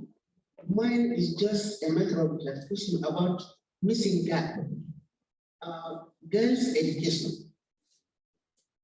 If you see around this room, how many female and how many male here in this room?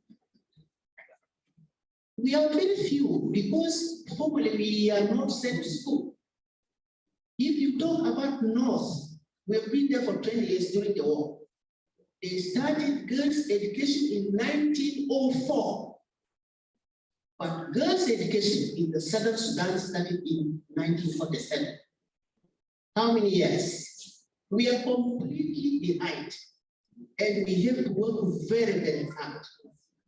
I suggest if the school to be opened, one school this year for boys, 3 schools for girls to cover up the difference. Thank you.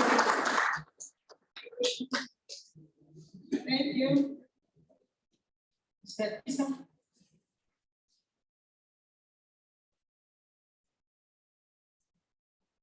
Yeah, thank you so much. My name is Serafino. I'm glad for your presentation. You know, the issue of teaching and learning is really facing our country.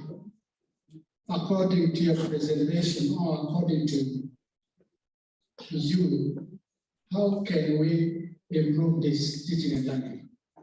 What are those strategies that you think best, that you advise us, that we use for improving this teaching and learning? It is actually an issue for better learning outcome for us to have in schools. We need to actually look at this seriously. Thank you. Okay, thank you. I think our time is almost going for lunch, but I think, oh, Mr. Victor, okay, yes, maybe I'll give you just this chance to find out again, maybe after lunch. Okay, thank you very much. I would like to thank all presenters. They really done wonderful and educative presentation. For me, I want to support the question asked by my colleague who is responsible for inclusive education. For me, I was worried about, during my time, I was worried about girls' education.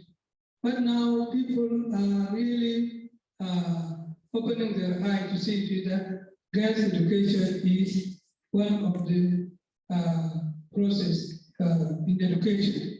But as parents, we are all parents. And we always used to say, we don't want to leave anybody behind. That word is not in place for me, because it has not been implemented. And me, I always believe those humanitarians who are, well, this is the heart of humanity. Those who are disabled. These are the center of humanity. But no any NGO that has come especially to support this area. This is they are our children. Now they are lying in huts. I suggest that if we are coming here to support children in South Sudan, we have to concentrate on this area because it is the only area that is behind, and we need to bring them to the line so that we live. Because let me give you one example. There was in Arab world, there was one man called Taise. Taise was a blind man. He was a blind man, and the parents don't pay attention. When they come to Cairo as a family, he was forgotten in the train, and the train left with Taise. And then when they reached the house, it was a small sister that reminded them that, where is Taise? I'm not seeing Taise. People become surprised, and then they ran to collect him. Now, Taise was the best person, the best educated person living in Arabic language in the world. You see, these people that we are ignoring now, they are the best, and we who claim to have 2 eyes, 1 eye, whatever. They are better than us. They can develop the country. So please, I want you to pay attention on that area if we want really not to leave anybody behind. Thank you very much. Thank you. Now we are going to take gender balance also in asking questions. The final question is. Okay, I thank everybody. My question is goes to the leader. We are here specifically for discussion of educating girl child. I'm talking about that topic.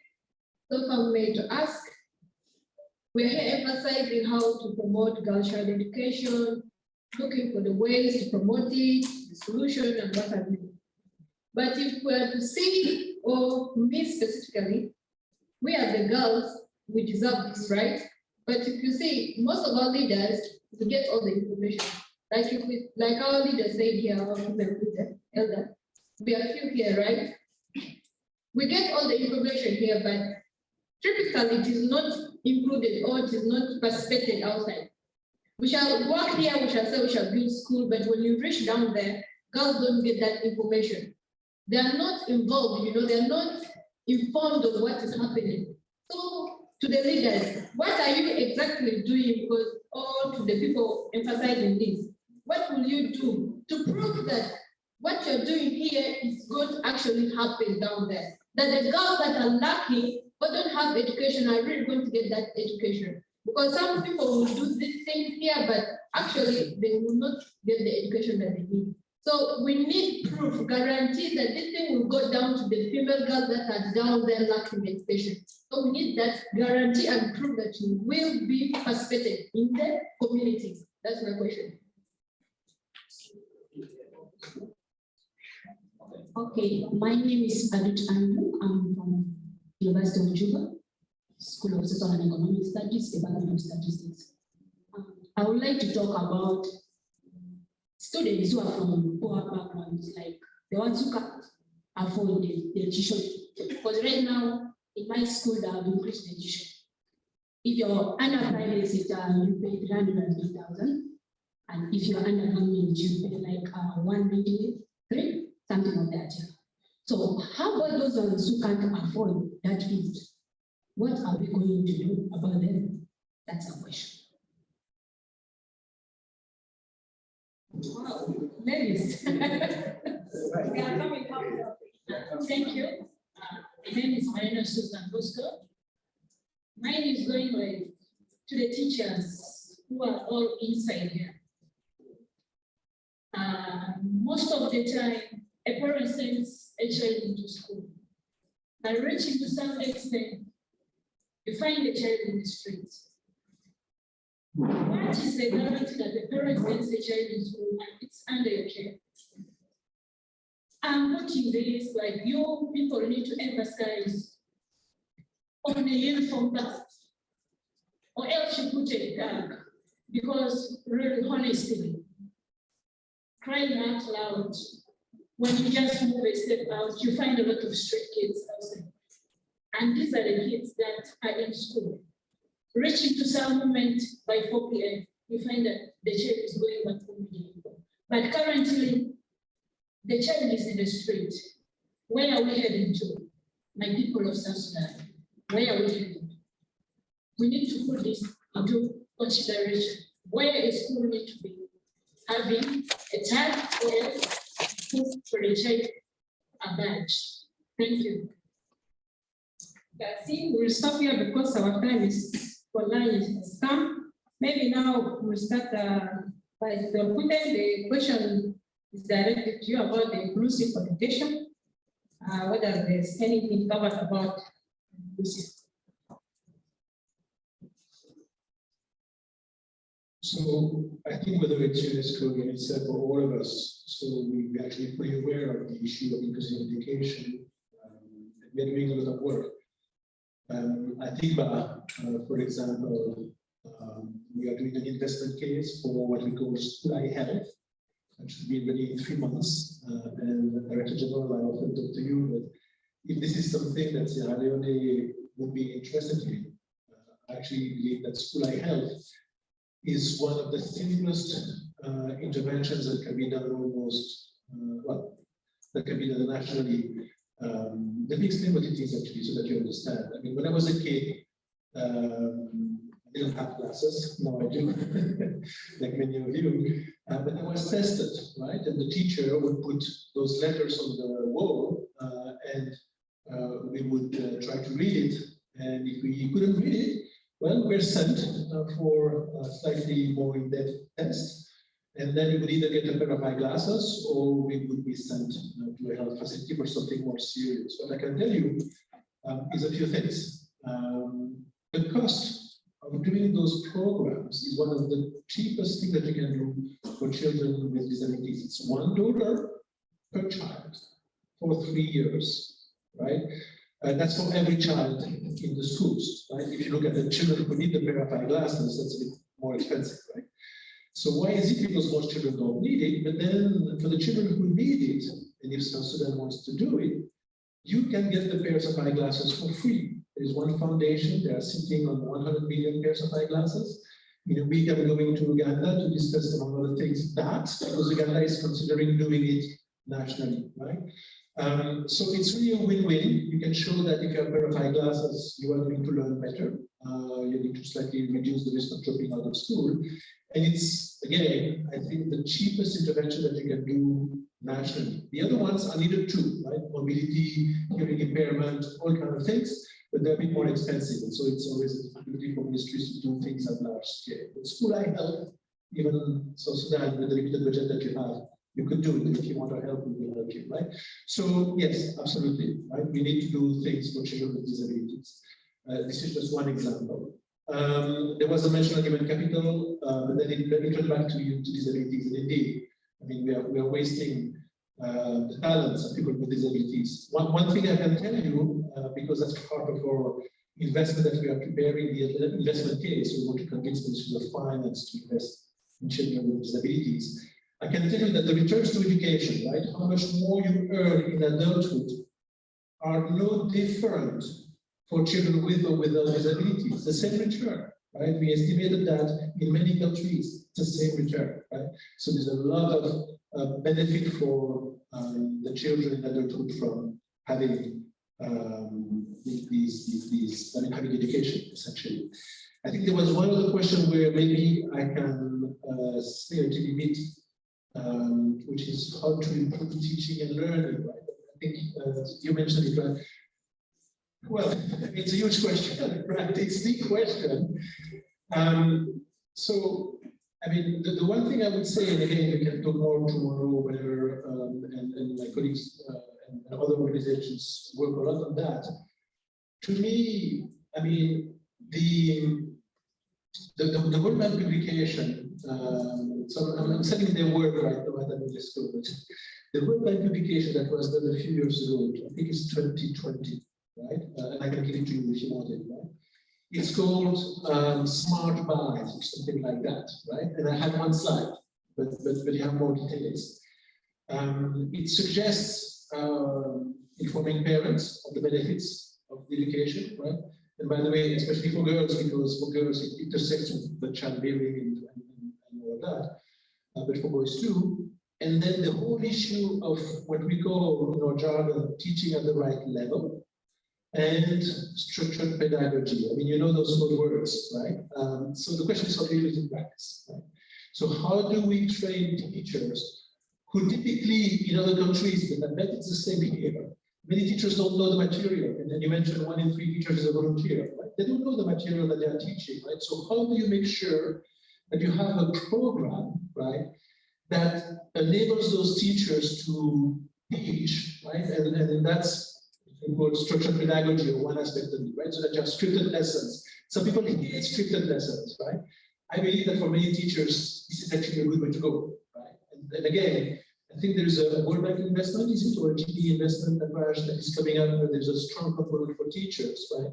If you want us to think with you about that, I mean, this is supposedly our job at Digba, right? About teachers.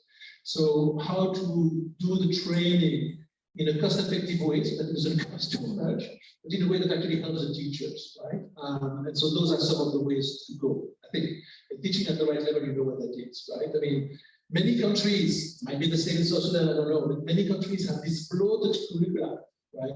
Where you have to learn a lot of stuff, and the kids are way behind, and there's no way that they're going to learn it, right? And if you don't go down and teach at the level where they are, right, they're not going to learn, they're going to drop out. Right? So, I mean, these are maybe two easy answers, but this is some of the things that I think the international experience suggests we should do. Let me stop here. Hopefully I was not too long. Yeah, of course, actually, disability can progress in this country, which is very, very important. So I shared one slide of the inclusive education policy and outreach.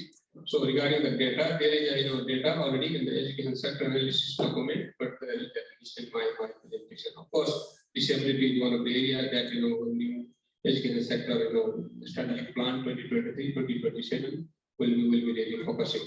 Regarding the future, yes, this cannot be really there is no straight answer for this. But so far, I believe at least. So we need to really standardize in a way like quality intake for quality teaching. For quality intake, you need to have a kind of a good higher educational system in the country so that they can produce a quality human resource in the market. Our director, they got human capital in India. But once they are into the system, so teachers need to be really motivated. How to maintain their motivation. So there should be a strong professional support behind within the system, right? And then maybe of course actually so every country that really would like to work with the teacher and keep teachers motivated and keep teachers actually engaged in the classroom teaching and learning. So there should be a very strong inbuilt teacher professional development. That is very much key. And this is somehow this will be discussed in the education sector strategic plan. But again, it's up to the government and the development partners to what extent they are best advised that the allocation will actually support them. So when I give to you,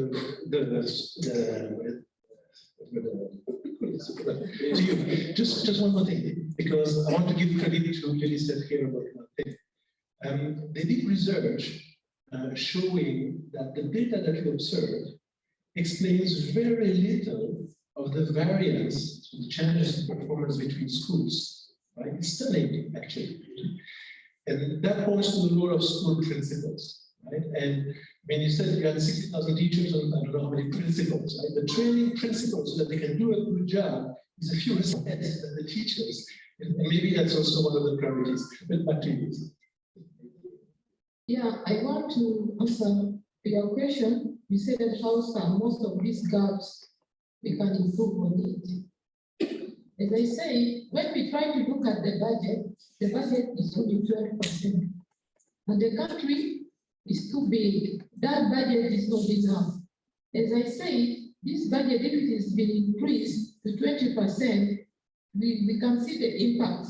Because there are some areas, there are no schools, even there are not being any research done to find out. Because as I say, research is very important because we can make mapping, even deep in the villages, the rural areas, we know, okay, in this town, how many schools and the number of population and how many, and this one. This is the way how we can allocate and make mapping so that each region can be able to benefit and get education. So we need enough, the budget need to be increased so that all those services become good payment, teachers motivation, better curriculum implementation, because no teacher can deliver well, and no teacher will deliver unless you are paid well.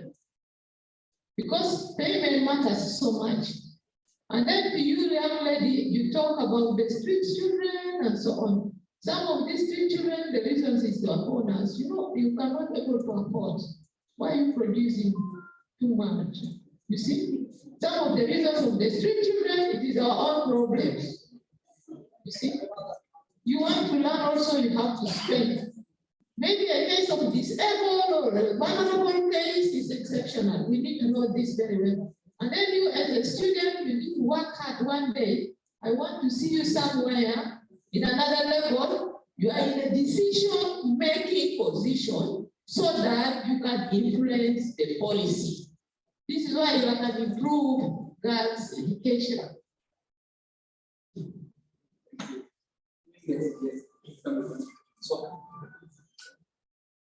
Yeah, let me echo from what Madam said. You see, we have the budget, and the budget is not money. That's very important for us to budget. Up to now, we have just spent less than 30% of our budget. While we are already in June. Yeah? By the end of the June, they are going to freeze your money. Finish. So we don't spend. We don't execute. That's the problem. Even if the budget is small, still we don't execute. That's why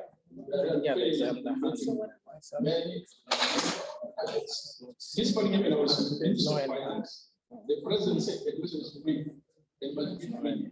But they have seen us out. What used to buy, you know, the parents were producing into the school out. And what is it? It's competition grant. You have to give money to the school so that the school don't charge the parents. We have to give operation to the payams and counties so that they don't levy the school. You know, some payams and counties even go and tax the schools in order for them to operate. So if we don't do something here, these activities will continue to continue. Then is education free? Let us reverse it and say education is not free. Parents have to pay, not the government, not the donors. Now, currently, in terms of girls' education, we have done a remarkable success. In 2006, in every 100 learners, there were only 21 girls. When we were in the booth before 2005, in every 100 learners, there were only 7 girls. But now, in every 100 learners, we have 48 girls. The gender parity has improved. Why? It's because of cash transfer. The strategy of cash transfer is working. We have 2 things that if we don't handle very well, this improvement still can so happen. You know, South Sudan, the most densely populated areas where education has been taken care of is less than 50% of the total population of South Sudan. The other 50% lives in scarcely populated areas, where you'll find a community of 20 homesteads, you'll find a community of about 10 homesteads. Sometimes you'll find a community of about 2 homesteads. And the children are not in school. Yet the Constitution says every child has a right to education, and education all quality. The government and the partners are not looking into those sparsely populated areas. There are no schools there. But most of our communities are there cattle cows, in hunting grounds, in hard-to-reach areas. That's where most of our communities are. Then for the boss, probably maybe they can say, okay, let me go to the town, let me go to the nearest place to receive education. But for the girls, they don't have that opportunity. That's why I find that the 2.8 million children out of schools are mostly girls. But again, they are not only 2.8, that was 2018. Today, I'm talking here that we have 6,300,000 children. And if 2,000,000 are in school, how many of them are not in school? It's already bigger than the number.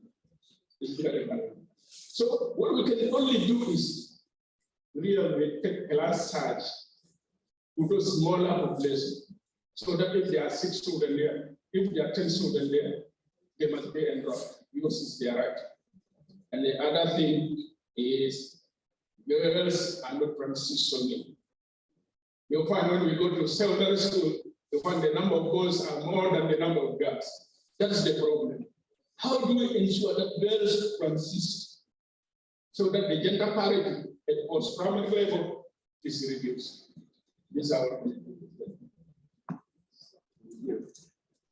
Okay, thank you everyone. The session actually was very impressive. What the presenters, we have learned a lot.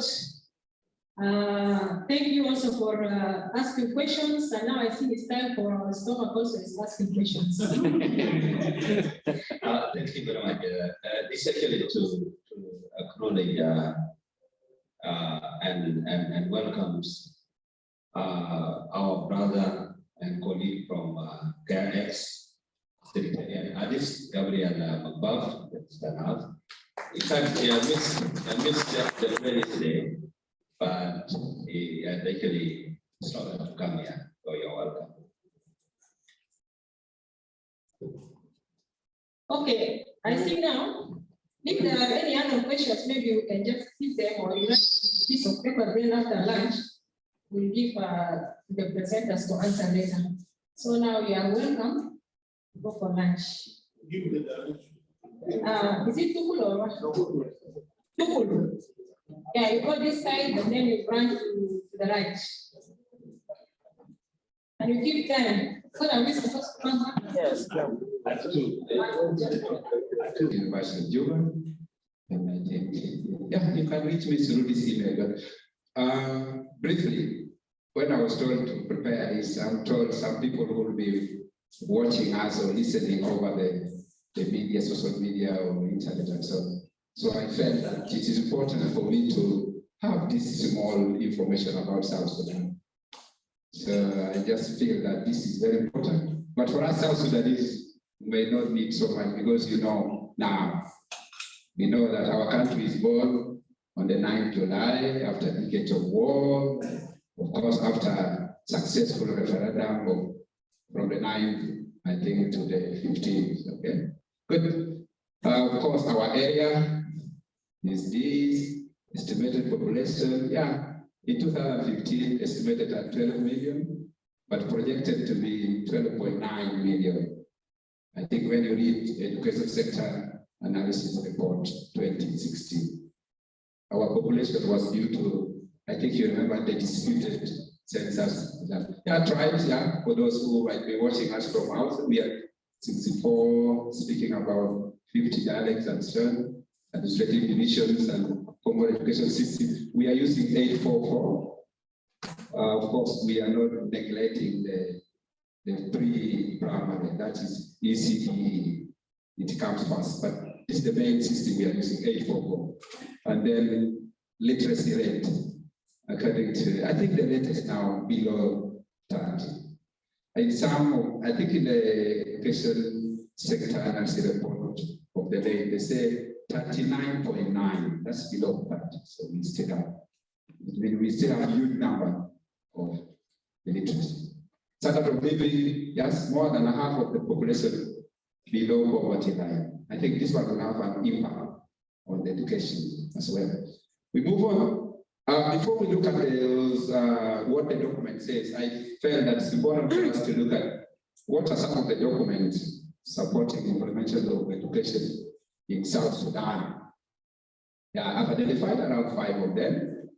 We look at our constitution, that's the transitional constitution of the Republic of South Sudan.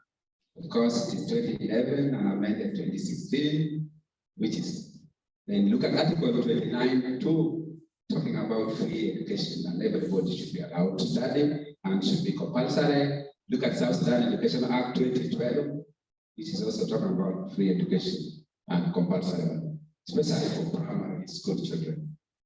Then we have General Education Strategic Plan, that is 2012 to 2017. Then you have another one, 2017 to 2022. I think this is of recent, the one we have just ended last year. And then we have also South Sudan National Curriculum, which was, I think, launched in 2018. Of course, maybe a bit of insight on some of this. We may not talk about the constitution so much. And then Education Act, a long document. I want us to look at General Education Strategic Plan 2012, briefly, what it does. And we understand the way it was formulated, it was founded when we were, I think when the nation or the world was implementing education for all and Millennium Development Goals. And the aspect is about access, equity, and quality of education. And of course, from there onward, people started moving onward. By then, the Millennium Development Goal was ending on 2015. But South Sudan realized that after getting independent on 2011, it is impossible to achieve Millennium Goal in 2017. I think that's what the extension to 2017. We can move on. What the major things in the education sector, rather general education strategic plan, the main idea here that I think it is in line with what we already know as teachers, as education actors. We already know sustainable development goal, that is number 4. We talk about inclusive and equitable quality education. That's our target. Everybody aims toward that 2030.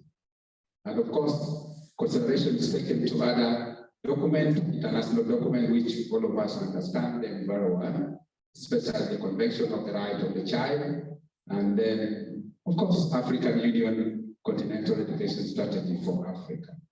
Those were some of the things I think we do.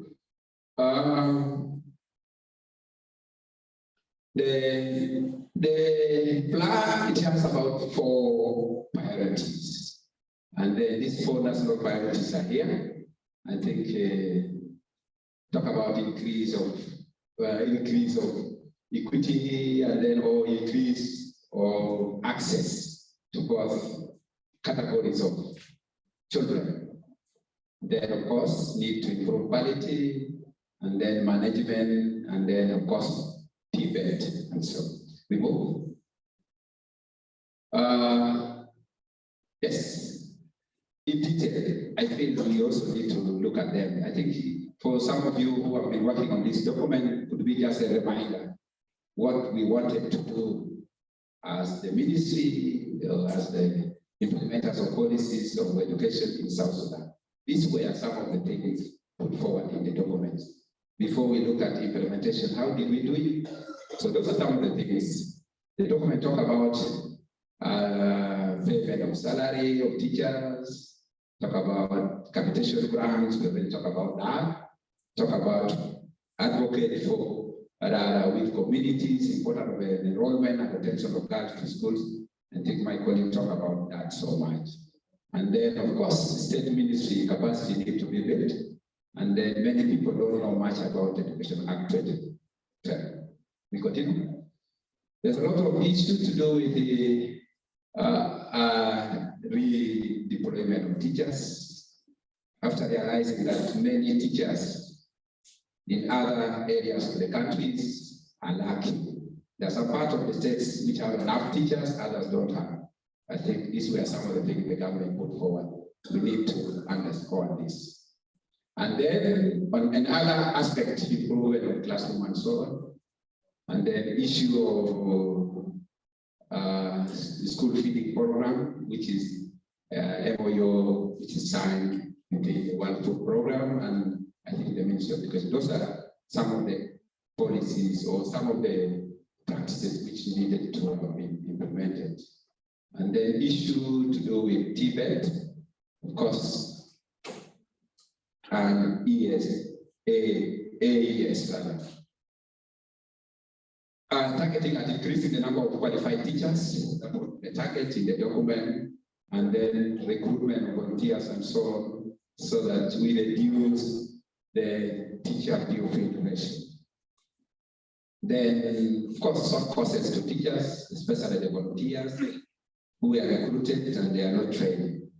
And most of you understand that most of our teachers, some of them did not finish primary level, and they are teaching primary teachers who are primary dropouts. So there were those plans to do that. And then continue the rollout of updating training on the revised curriculum. I think we shall say much later on that. Okay. The issue of the teacher training institutes. Of course, we have many teacher training institutes. The document talk about that.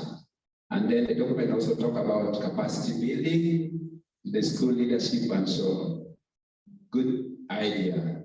And then by then the curriculum had just been made, and then issue of piloting and testing of the revised curriculum was put.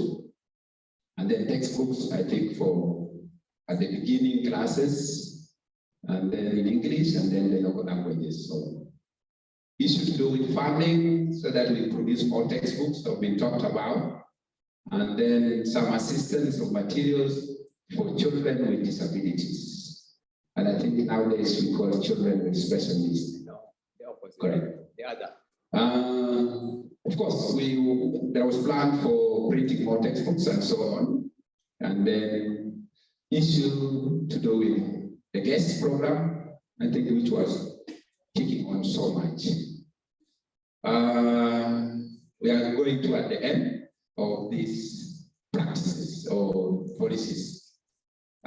Issue to do with the education cluster and the UNHCR to maintain access to education, and then of course to the IDPs and the refugees to ensure that access to the books and so on are put in place. Continue to strengthen the EMS and then annual school survey process and so on. And then lastly, develop and provide financial management and accountability training, especially to management of grant and so on.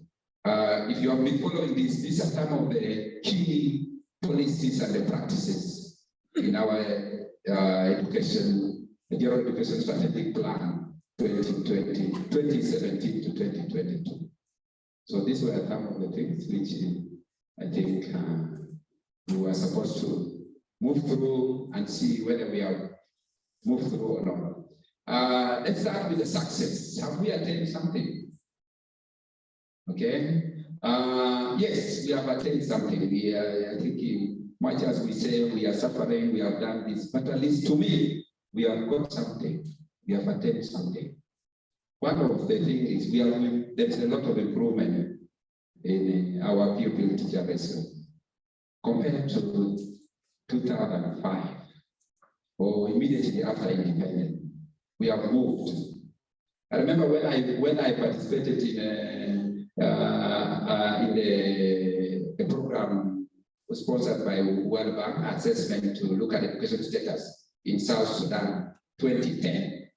When we went and did research, learner teacher ratio was very high. But nowadays, at least there's a bit of improvement. Of course, issue of the capitation program has helped a lot. At least schools are getting something. I think those who are participating in this will bear with me witness something has been done. And I call that success. We have done that.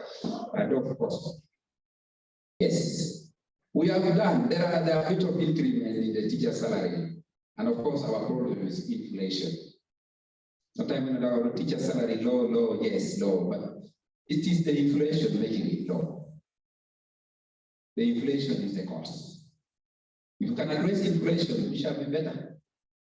Remember in 2006, one South Sudanese, 2 South Sudanese pound is equal to $1.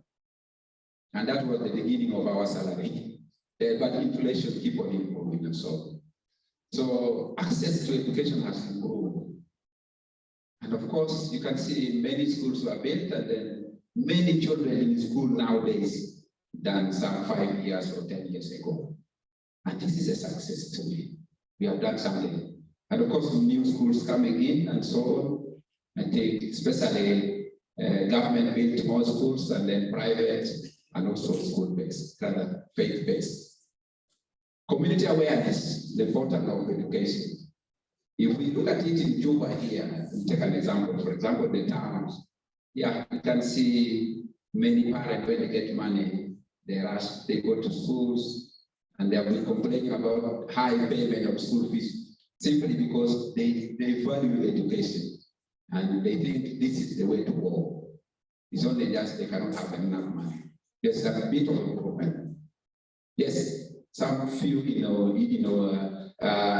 some few improvement in infrastructures, innovation of schools, building of new structures. I think development partners here together with the government has done some great job. I think we would have got some pictures to put for you here. At least something has been done.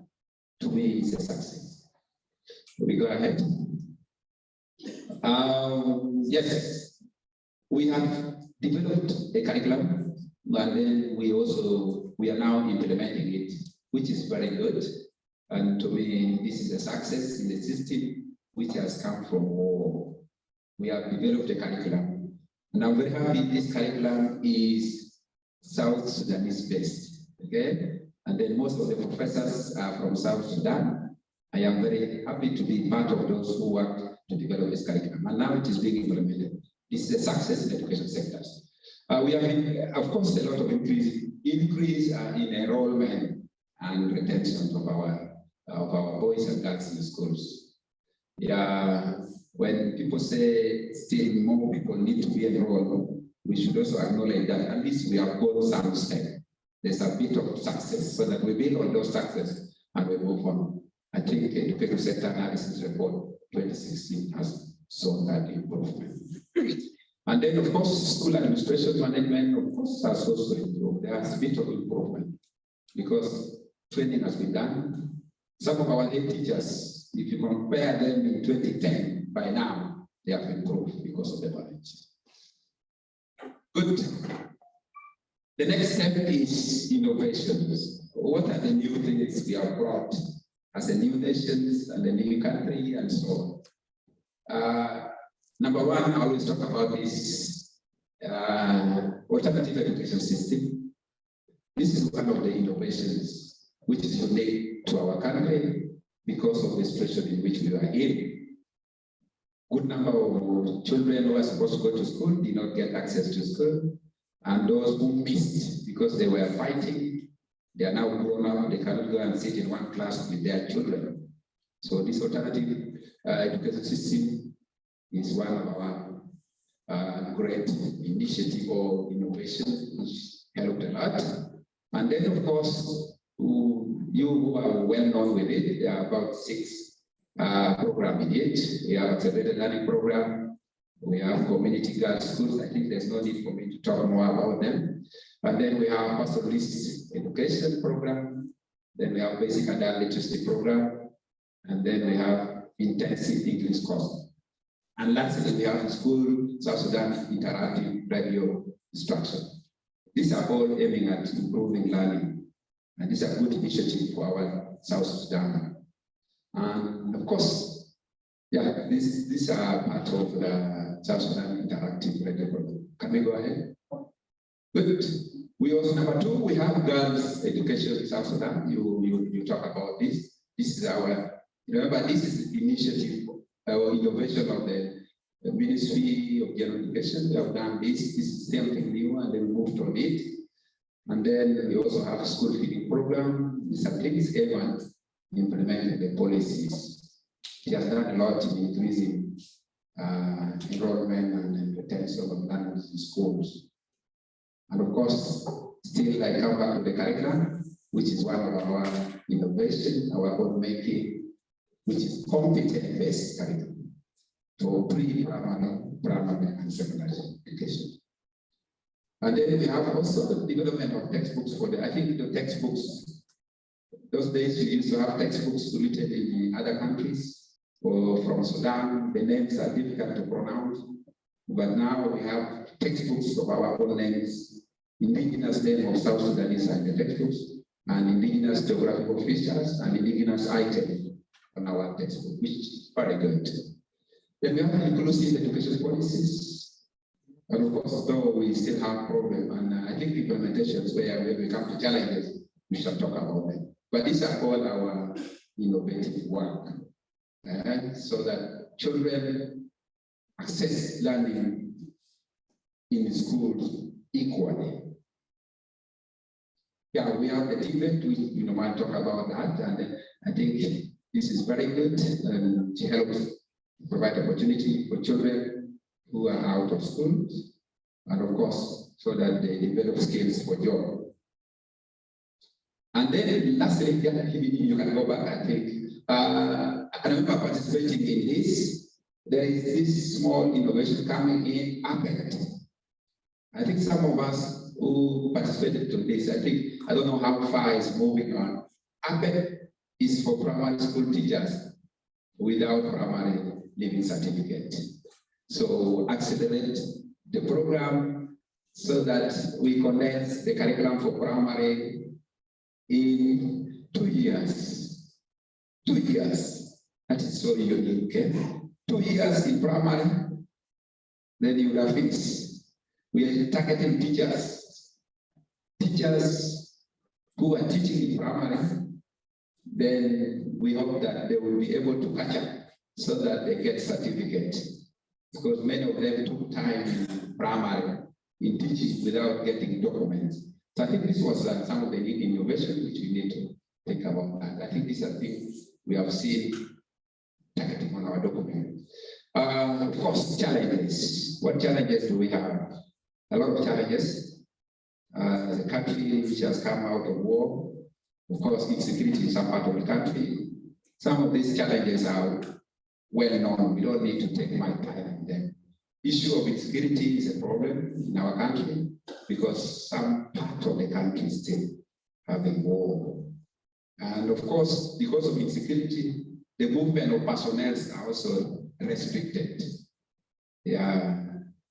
And so, and the budget issue, my colleague talked about it, low budget and the rest. I think these are challenges, which is of course, the poverty, half of the population is living under poverty line or below poverty line means a lot. So there's that kind of situation. So parents might find it difficult to meet the needs of their children or requirement of education. Qualified teachers, still a challenge. We have talked about that. Infrastructure. Can we move on? Yes. Gender disparity, this is still a challenge, I think. Much as we have attained something, but still a challenge, we need to address this. I think our dialogue here will help a lot later on, how we can increase enrollment and retention of both boys and girls in schools. Facilities for children with special needs to help them study properly. I think it's good that we have the DG for special needs education here. I think we still need a lot here. As government, as people in charge, those facilities are missing, and the schools themselves also need to do a lot in that. The class still much because of large enrollment and split, so there's still more need to increase the class size. Here we have got up and down calendar sometimes. You know, lot of when I interact with some teachers that South Sudan have a lot of holidays, and we have a lot of holidays. Others are abrupt. So sometimes school start today, this 1 week goes, people are saying, no, there's nothing. So those ones delay a lot. And this is things we need to improve. Okay, so that the first day in some countries, for example, in Uganda, our neighbor here, The first day is the day for classes immediately, especially those who stay in the morning. People report over the weekend so that you come. But ours, the first day, nobody. That week goes, even the teachers are not there, which is not very good. Challenges in the implementation of national languages policies. We are all aware, say all the national languages are supposed to be taught. There's supposed to be language of communication from the early childhood up to P3. And I am a bit aware that the government has selected some few to pilot with them, but I think the pilot of them has not gone well. This is the challenge. I think we need to dialogue. How can we make our language move well? Of course, supervision and inspection, nothing has been done so much. And then people are complaining, there's no transport to go and supervise and so on. And so on. Attention to ECDE. I think that the system need to do much on ECDE. I think the government, if you move around, for example, for us who live in Juba and other big town, most of the ECDE is being run by either the church or faith-based or private. Then I think this is where the government need to do much. Remember, our children learn well or better when they start good foundation. And funny enough, for us government officials, we take our children to those faith-based instead of improving ours also. See that this is a challenge. Of course, cultural belief about education of that child. I think my colleague talked about that. I don't want to repeat.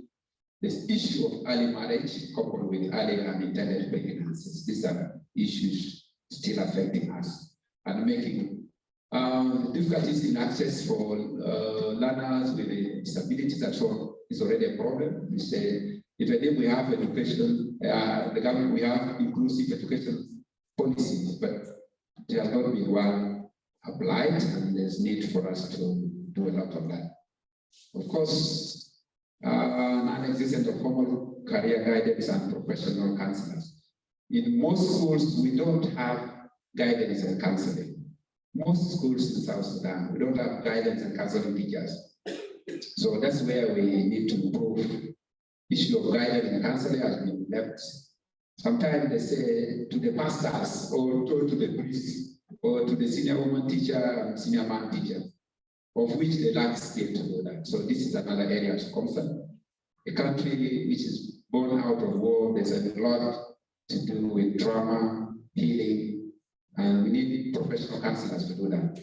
Or teachers should be trained to do that in schools. Limited support from international partners, especially in secondary schools. We have realized that most of the supports have been rendered to primary. Primary take the largest share of support compared to secondary. So I know when you are being supported, of course you cannot say much. Somebody gives you support, depends on the program he or she wants you to implement. So most of the programs goes to the primary, and then of course not enough because somebody already talked about lack of vitamin. So we need that. Most schools do not have school feeding programs or school garden, which is true. We need to do a lot on that. Yes, key lesson learned. What do we learn from this? A country of war, country born out of struggle and so on. A country facing a huge problem. What do we learn? Of course, the importance of education to the citizens. And then the vigor we South Sudanese have, the feeling of getting children to schools and so on. We have learned a lot of things. The war has destroyed us. And then teachers have got into problems. We have learned a lot of things. And then what do we need to do after learning the difficulties of war, or rather the problem caused by the war in education sectors? And then some of our policies put are not implemented. What do we need to do? We have learned a lot of lessons on that. So one of the things I always say, we need to, this issue to do with advocacy, peace, and unity in the country. And to me, this could be a priority. Peace, maybe start with our political leaders up there, then they go down and go to the schools. it is common to see our children interact freely in the schools. Children of different ethnic background, they interact well in the schools, but adults of different ethnic background, it's difficult for them to interact well. Or it is difficult for them to move in other areas. But this is what we need to discourage so that people move down. There should be strategy for that. Increase the government budget. I think we have talked about the budget and so on. At least if we can get from 17 to 20%. Dependency on development partners will go down. We need to do something. Build capacity of staff. Yes, I'm very happy that most of the staff in the Ministry of General Education Instruction have been attending workshops, training all the time. Training. I'm very happy, but we need to go down to the PIAM and the rest so that we should be able to see and look what is going on in the schools, whether reforms, whether what we should supervise education. Provide training to teachers at different levels. Yeah, this one has been talked about. I'm sure there is more training going on about in-service, pre-service, and the CDP going on. Yes, teachers in the school, and we should properly manage them. Management, I mean, about payment of salary, maybe living conditions should be properly helped. Of course, female teacher has been a problem, and we need to attract female teachers in teaching profession.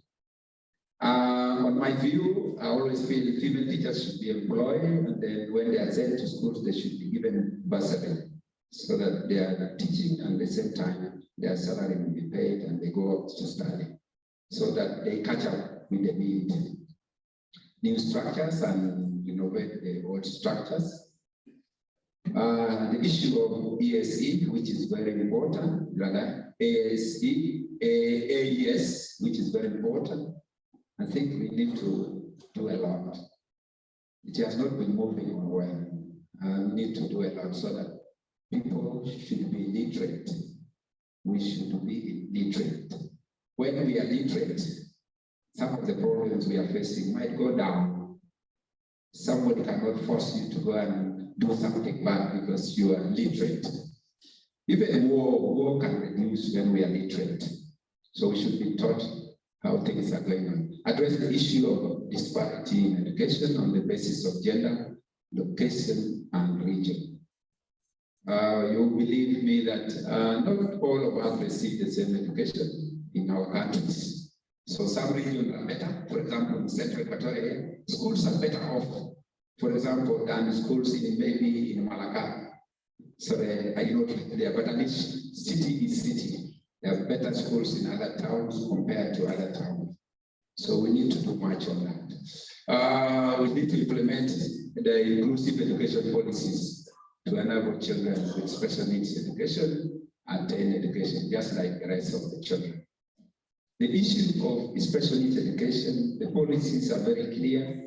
When I read through, they are very nice and they are very good. So we need to see ways of how to implement it. I was interacting with the DG of special needs education. We still have a huge problem. Facilities, how to help. Even the teachers are not enough. So we need to do a lot on that. Of course, we should design ways of addressing educational needs of IDPs and returnees. Peace, the country is relatively on peace. Many people are coming back. The government is allocating for IDPs returning to their normal places of residence or to their former places. But now they have needs, especially those coming from the neighboring countries, the refugees. For example, those who are in Kenya, they are studying Kenya syllabus. In Uganda, Uganda syllabus, Ethiopia syllabus. So they have special need to be catered for them.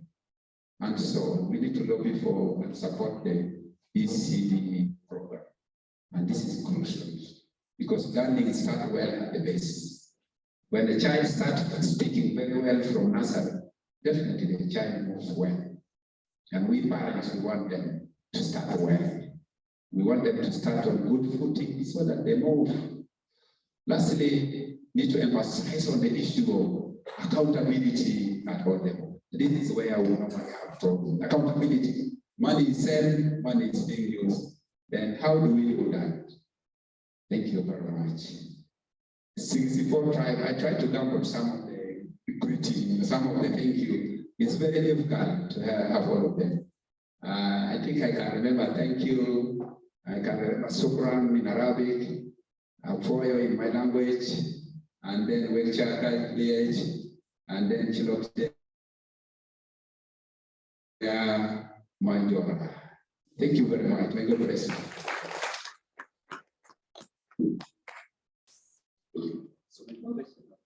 Okay, thank you, Professor Otem, for this impressive presentation. I think you have really given us a clue, although we have challenges, but also education is being little progress. It's slow but sure. We just need support. That's why we are here. We have learned so many issues, learning issues from other countries. Now, we need only just maybe 3 questions because we still have group discussion. So please, we just need 3 people to give us very strong questions.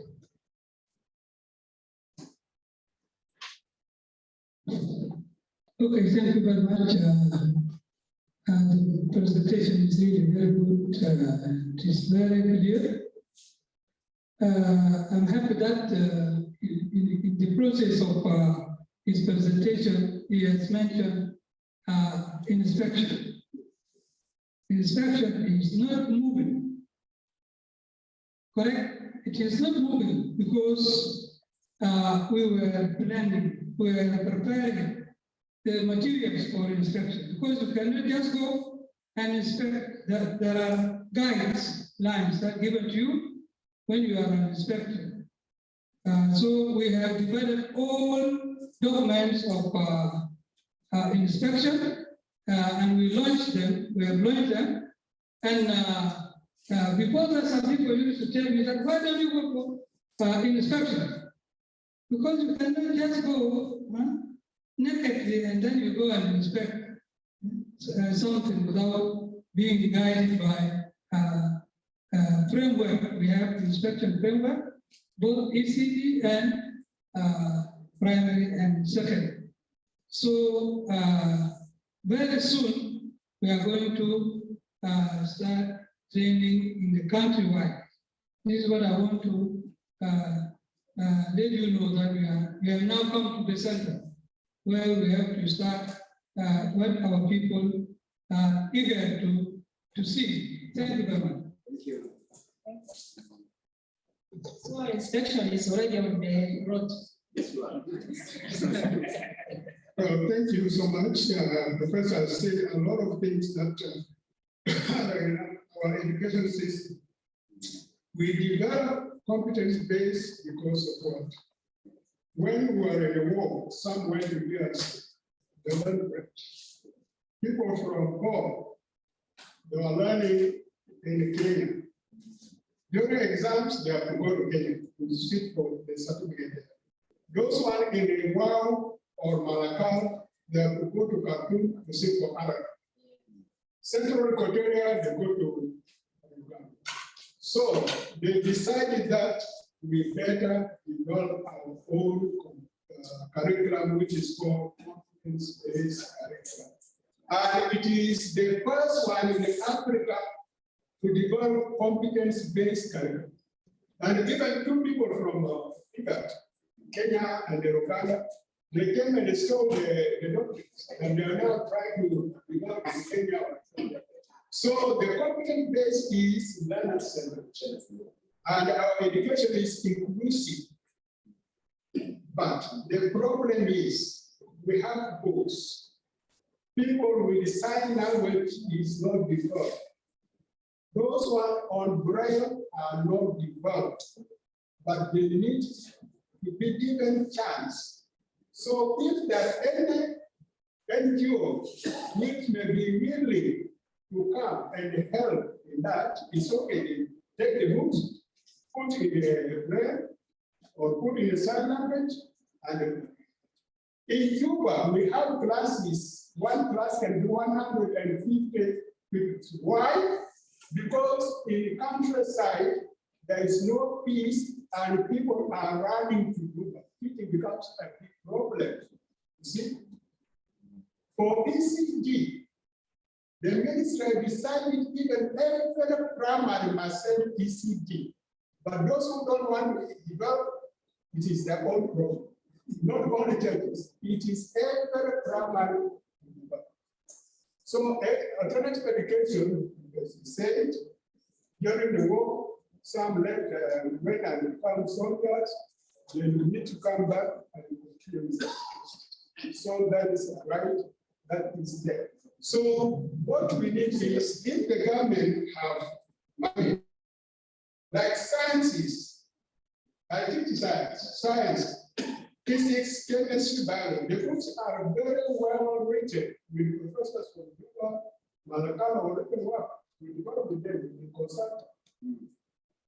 No geography atlas is not there. And you as a scientist, there are no apparatus or chemical to make activity, engage the learners to do, and then you observe, see what they are doing to assess. It is difficult. So unless government comes in or NGO comes in to improve the system, education will be difficult. Teachers, we need teachers, competent teachers, but we don't have many competent teachers. They're not there. We have 9 teachers in the institute. Only I think, I don't know, 2 or 3 are this Ramon and Bolivia. Others are not functioning. And how can you get better teachers to get this new community? So if they are not there, they are going back to teacher center kind of teaching. So for NGOs who are there, or people who are there in the ministry, we really have to put effort there so that we take. Because the teachers then will go and they pilot the new curriculum. When we go next time, they have left. Now we need people and those new people, they don't have any knowledge. So the new curriculum is good. And what left is the salary. Salary is making people to look for bringing, but even here, some of them are but what I said because in the end you go. So your representative is quite good. You are missing all the necessary things that are supposed to be done. And then for primary ECG, we have pre-1, pre-2. Pre-1 is pre-primary 1, pre-primary 2. They go direct to P1. We don't have any classes. We don't have this, what do you call it? Classes, kindergarten. Because if you have kindergarten, a lady must be there to care for children of 2 years. They must have mattresses, they must have food to feed them. So we are not reaching that standard. So thank you for giving us all the the problems that we are having, and we need to improve. And if we improve, we shall have the best education. Thank you so much. Thank you. The time is against us, and we still have group discussion. I'm sure most of these questions we are going to elaborate on. Okay, issues related to teachers, all these issues. So you just keep these questions, we elaborate more in the group discussion. I'm very sorry. Yes. Or higher education? Okay.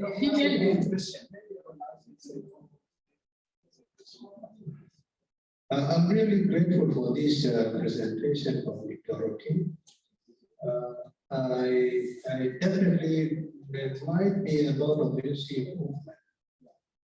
But my observation is that I've not seen any reference to any kind of UC documentation of evidence-based recording all this improvement that you mentioned.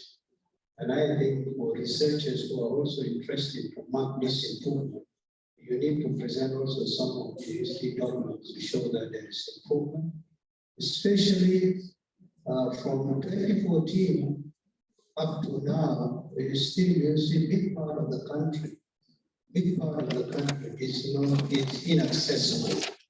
So have you done any survey to mark this improvement, or is it just based on on data collected from the urban centers? And then again, also this competence-based curriculum, is it applied, countrywide, or is it only in urban centers? Thank you. Okay, I'm sorry, really. Is it funny? This time. I wanted to advise the Ministry of Higher Education. Mr. Otem has talked actually of innovations. And there are some conditions that we can, you can apply, that there will be an improvement in mostly primary and secondary education. In some part of the world, like in China, the teachers who are in remote school, remote areas, are being considered much than the teachers who are in rural areas. For example, in terms of payment, they have extra payment. In terms of accommodation, they have accommodation. In terms of medication, they have medication. In terms of transport, they have transport. Such that those who are in urban areas seek to transfer from their comfortable living to those remote areas. If you can apply this, it will be a very good innovation. For example, now in rural areas, those who have been employed before, they are not the one getting money because money is very low for them. The one is shipped to NGOs and other institutions. And those who are getting money now on the name of those who have relieved of the job are the people of primary 4, primary 5, who tend to be teachers. So I advise you to introduce a transfer with motivation. Transfer of people from town, from urban areas to remote areas with such motivation. Number 2, we are all parents. Parents must account for the government, but we don't account the government. When the lady was asking the question before here, that teachers become very hard. And because parents are too quiet, they will have to question the government. Because parents must to have the government. Government is accountable to them. Thank you. Thank you. That's why I said, because other issues we are going to discuss within the group. So thank you very much. In fact, I never wanted to say something. I think it is really branding from the side of the teachers. You see, Ustaz team said something which is very important by mentioning the pre and in-service teacher training. When we look back into our Education Act 2012, this Republic of South Sudan is supposed to have 7 national teachers training institutes. But unfortunately, these 7 are not there. We only have 3 which are functioning with a very low percentage of enrollment. Simply because if we had followed all this presentation very well, we will see to it that in presentation number 2, there was something which has been said about the national wealth. We have to be very realistic. South Sudan is not poor as we can think. South Sudan is a very wealthy country, but when we ask ourselves, where is that wealth going? This is number 2. Number 1. Number 2 thing is, when we look at the human wealth, that is investment on the teachers. Because when we talk of investment on education, we simply refer to the teachers, because without teachers, no education can only exist. The thing is that, are we really investing on these teachers to keep them in schools? I think the answer to me, most of the teachers go away after even receiving the training, simply because of what has been mentioned by all the speakers here based on the low salary. And we have to accept that the salary is there, although the Minister of General Education is doing its best to increase the salaries of the teachers, but still, as it has been mentioned earlier, the inflation of this country is the one making all these things difficult. But unless otherwise the inflation is reduced, then I think most of the schools in this country, as I view it, will not really work properly. Now, when we just look at what is happening in Lagos State currently, a number of head teachers have been arrested, what, but of course they were demanding their own rights. The rights, according to what we heard, has not been given to them. And I think most of the schools in that state want to close down. The issue of training of the teachers. We do the training. We do the training through our organizations who are really helping us, the implementing partners. But of course, at the end of the day, you see that most of these people train, they move away. It is simply because they are not motivated, the salary is very low, and all these things that we have talked about here. Unless otherwise, we want to keep education moving in this country, then we have to invest through investing on teachers. But otherwise, we're just wasting our time. Thank you very much. Thank you. So that we don't have over the learning. No, time is different financial. Thank you so much for your contribution. I acknowledge the contribution from the Department of Curriculum. I'm very happy that I also participated. We were working together. This is very good. I like the insight of different curriculum operating in South Sudan by then, which is very true. And then the coming in of competent base. I like the way you explained it. I think this is true. If we had a section for competent-based curriculum, we would explain a lot about that. I know more about that as well. So issues to do with the documentations. You are right. I would have quoted for you something there. One, I used two important documents. One, which I participated in it, that is education in the Republic of South Sudan. Status and challenges of a new system. That is 2010. And then vis-a-vis education sector analysis report 2016.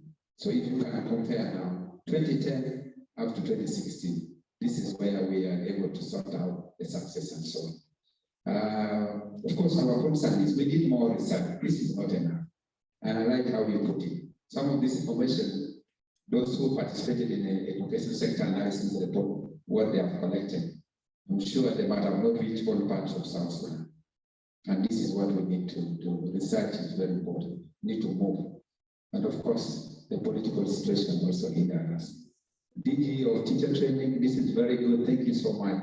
And this is what we are aiming at. We cook very good food, and then now other people take them. Then we remain hungry all the time. We train good teachers. Once they are trained, they go to other sectors, maybe to NGOs and others join other departments. And they do very well where they go. So we need to see, that's why I put there, teacher management is the most important thing. We need to see how we can manage teachers. So we dialogue on that.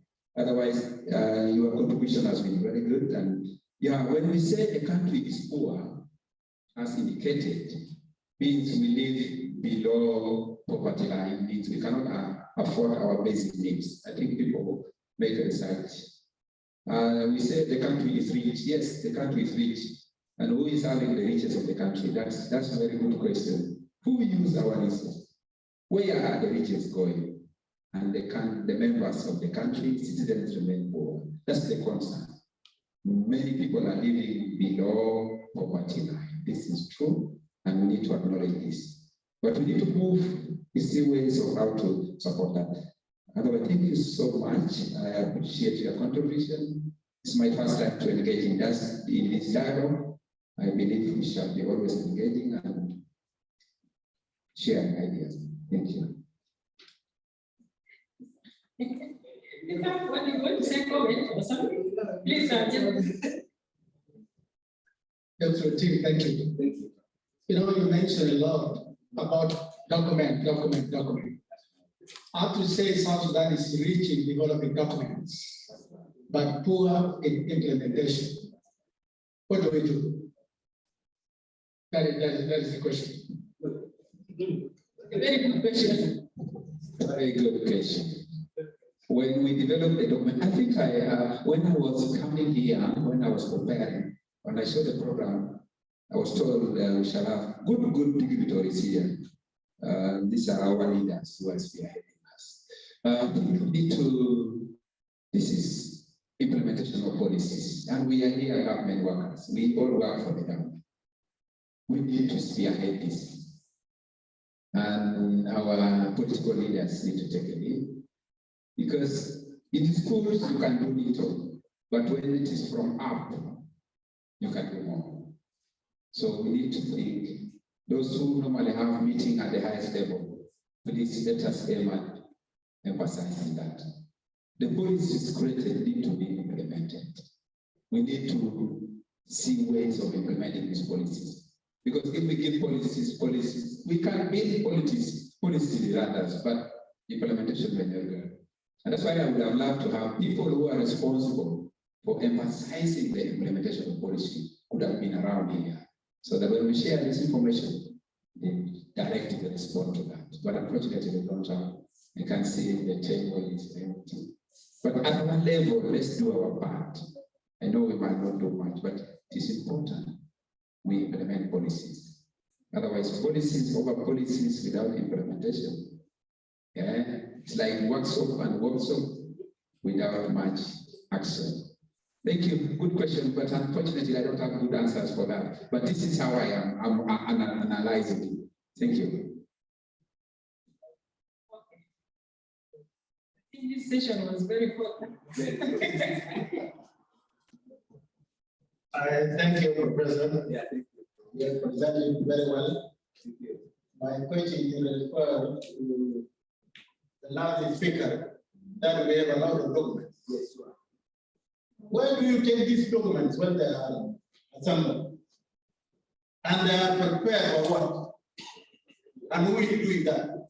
Thank you. Another question. So the question now is another question. And who is to answer now? Nobody, because the leaders are not here. Okay, so I think now, without wasting time, we can now break into groups. We'll have only 15 minutes because of time. So I will start from here with Abe. 1, 2, 3. Okay, 1, 2, 3. 1, 2, 3. 1, 2, 3. 1, 2, 3. 1. What happened? One stop there. Online, eh? Okay, start again. 1, 2, 3. 1, 2, 3. 1, 2, 3. 1, 2. Amen. Amen. 1, 2, 3. 1, 2.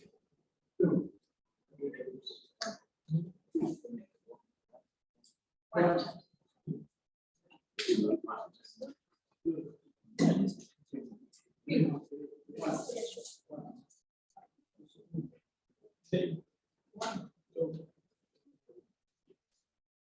I think now we need to break maybe group 1, we be on that side. Group 1 go that side. Group 2 here, and then group 3 this side. Group 1, please stand up because of time. You all have to move that side. And then maybe then which group are you in? Yeah. Which group are you? 1.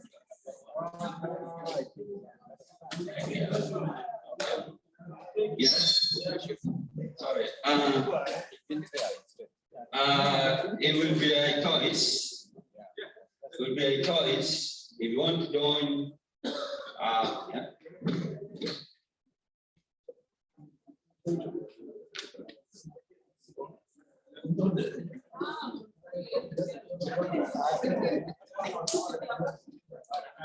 Those who can move quickly to the other side. Yeah.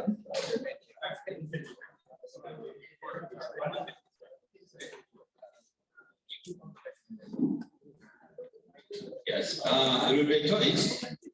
We have three group and three activities. That is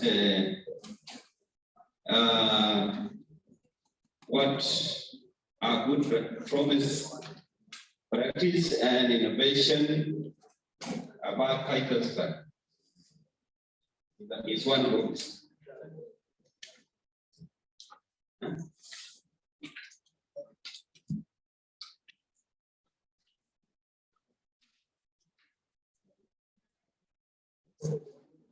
What do you think about things on the screen? Like the different groups?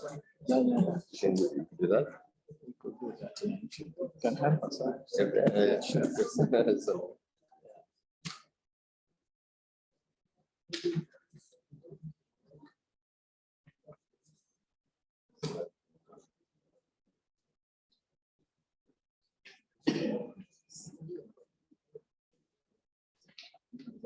Okay. So it's long. Yeah. Yeah.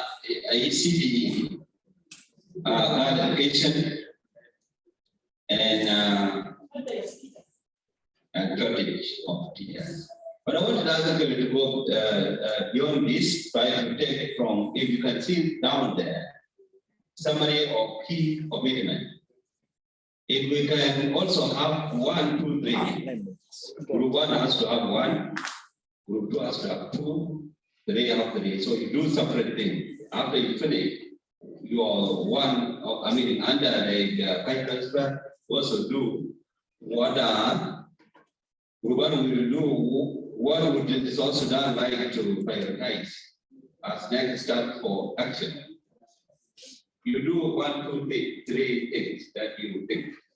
And then number 3, what are the strategies to address the priorities? That's group 2, 1, 2, 3. And then number 3, who will do what and when. That's number 3. So you have 2 things, and then you have chairperson, you have a secretary, and the rest are members of the groups.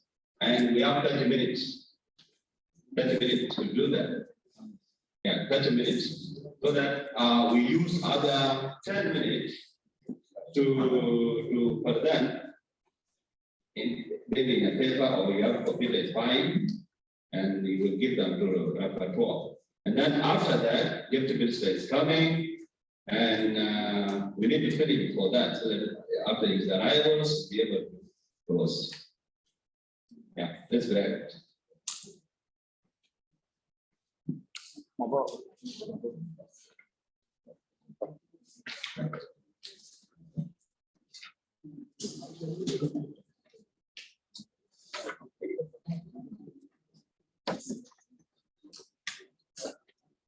That's one thing he was proposing, something to do with leaving no one behind. And we also thinking about it.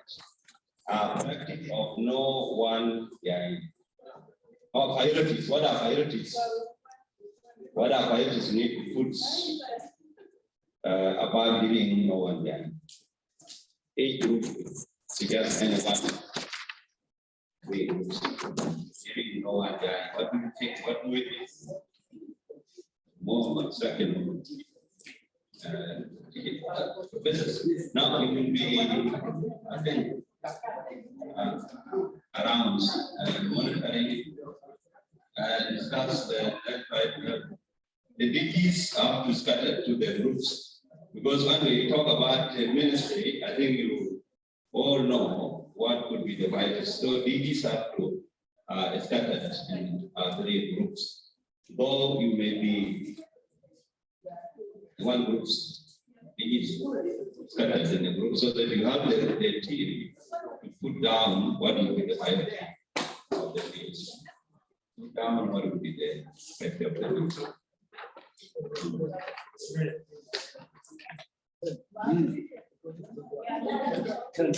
No, let them.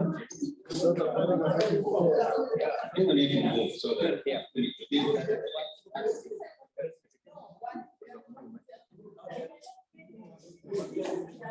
the questions are up there. yeah.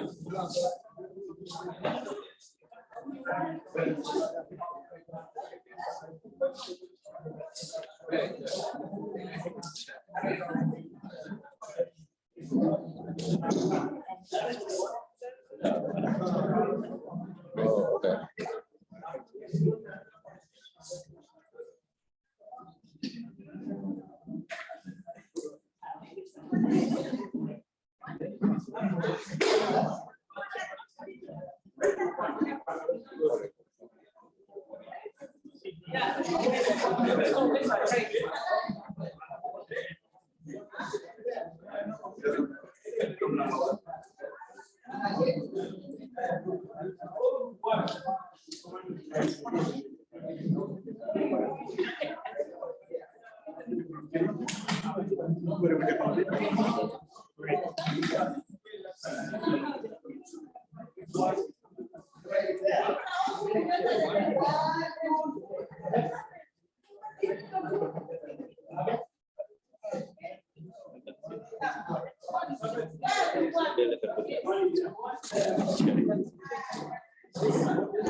Something.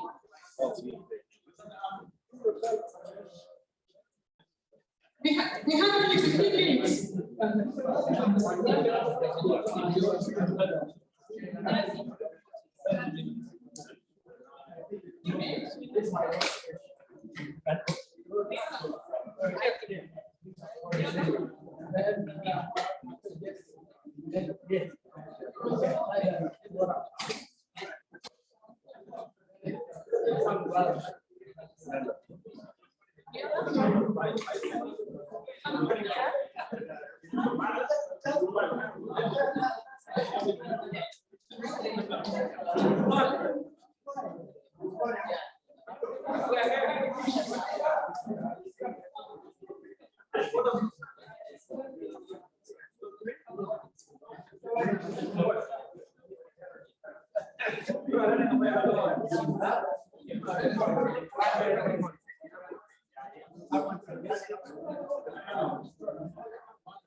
Yeah.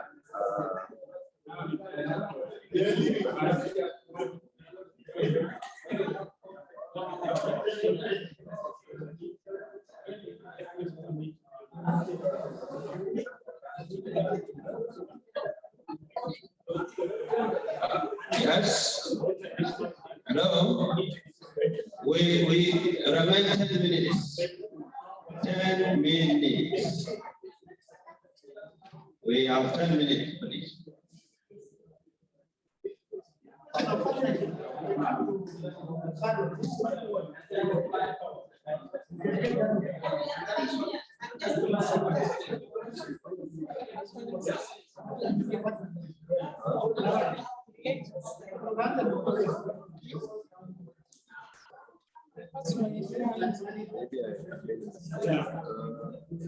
First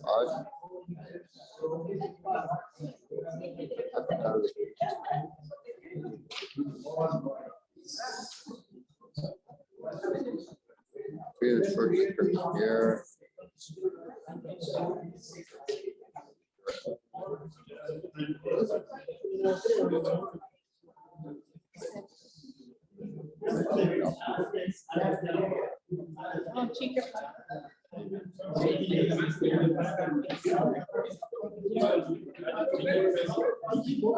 Oh yeah, so I guess the tea has to be capital.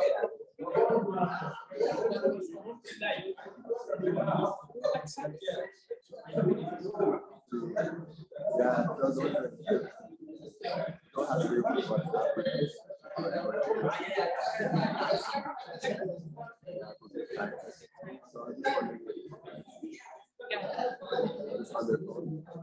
very big.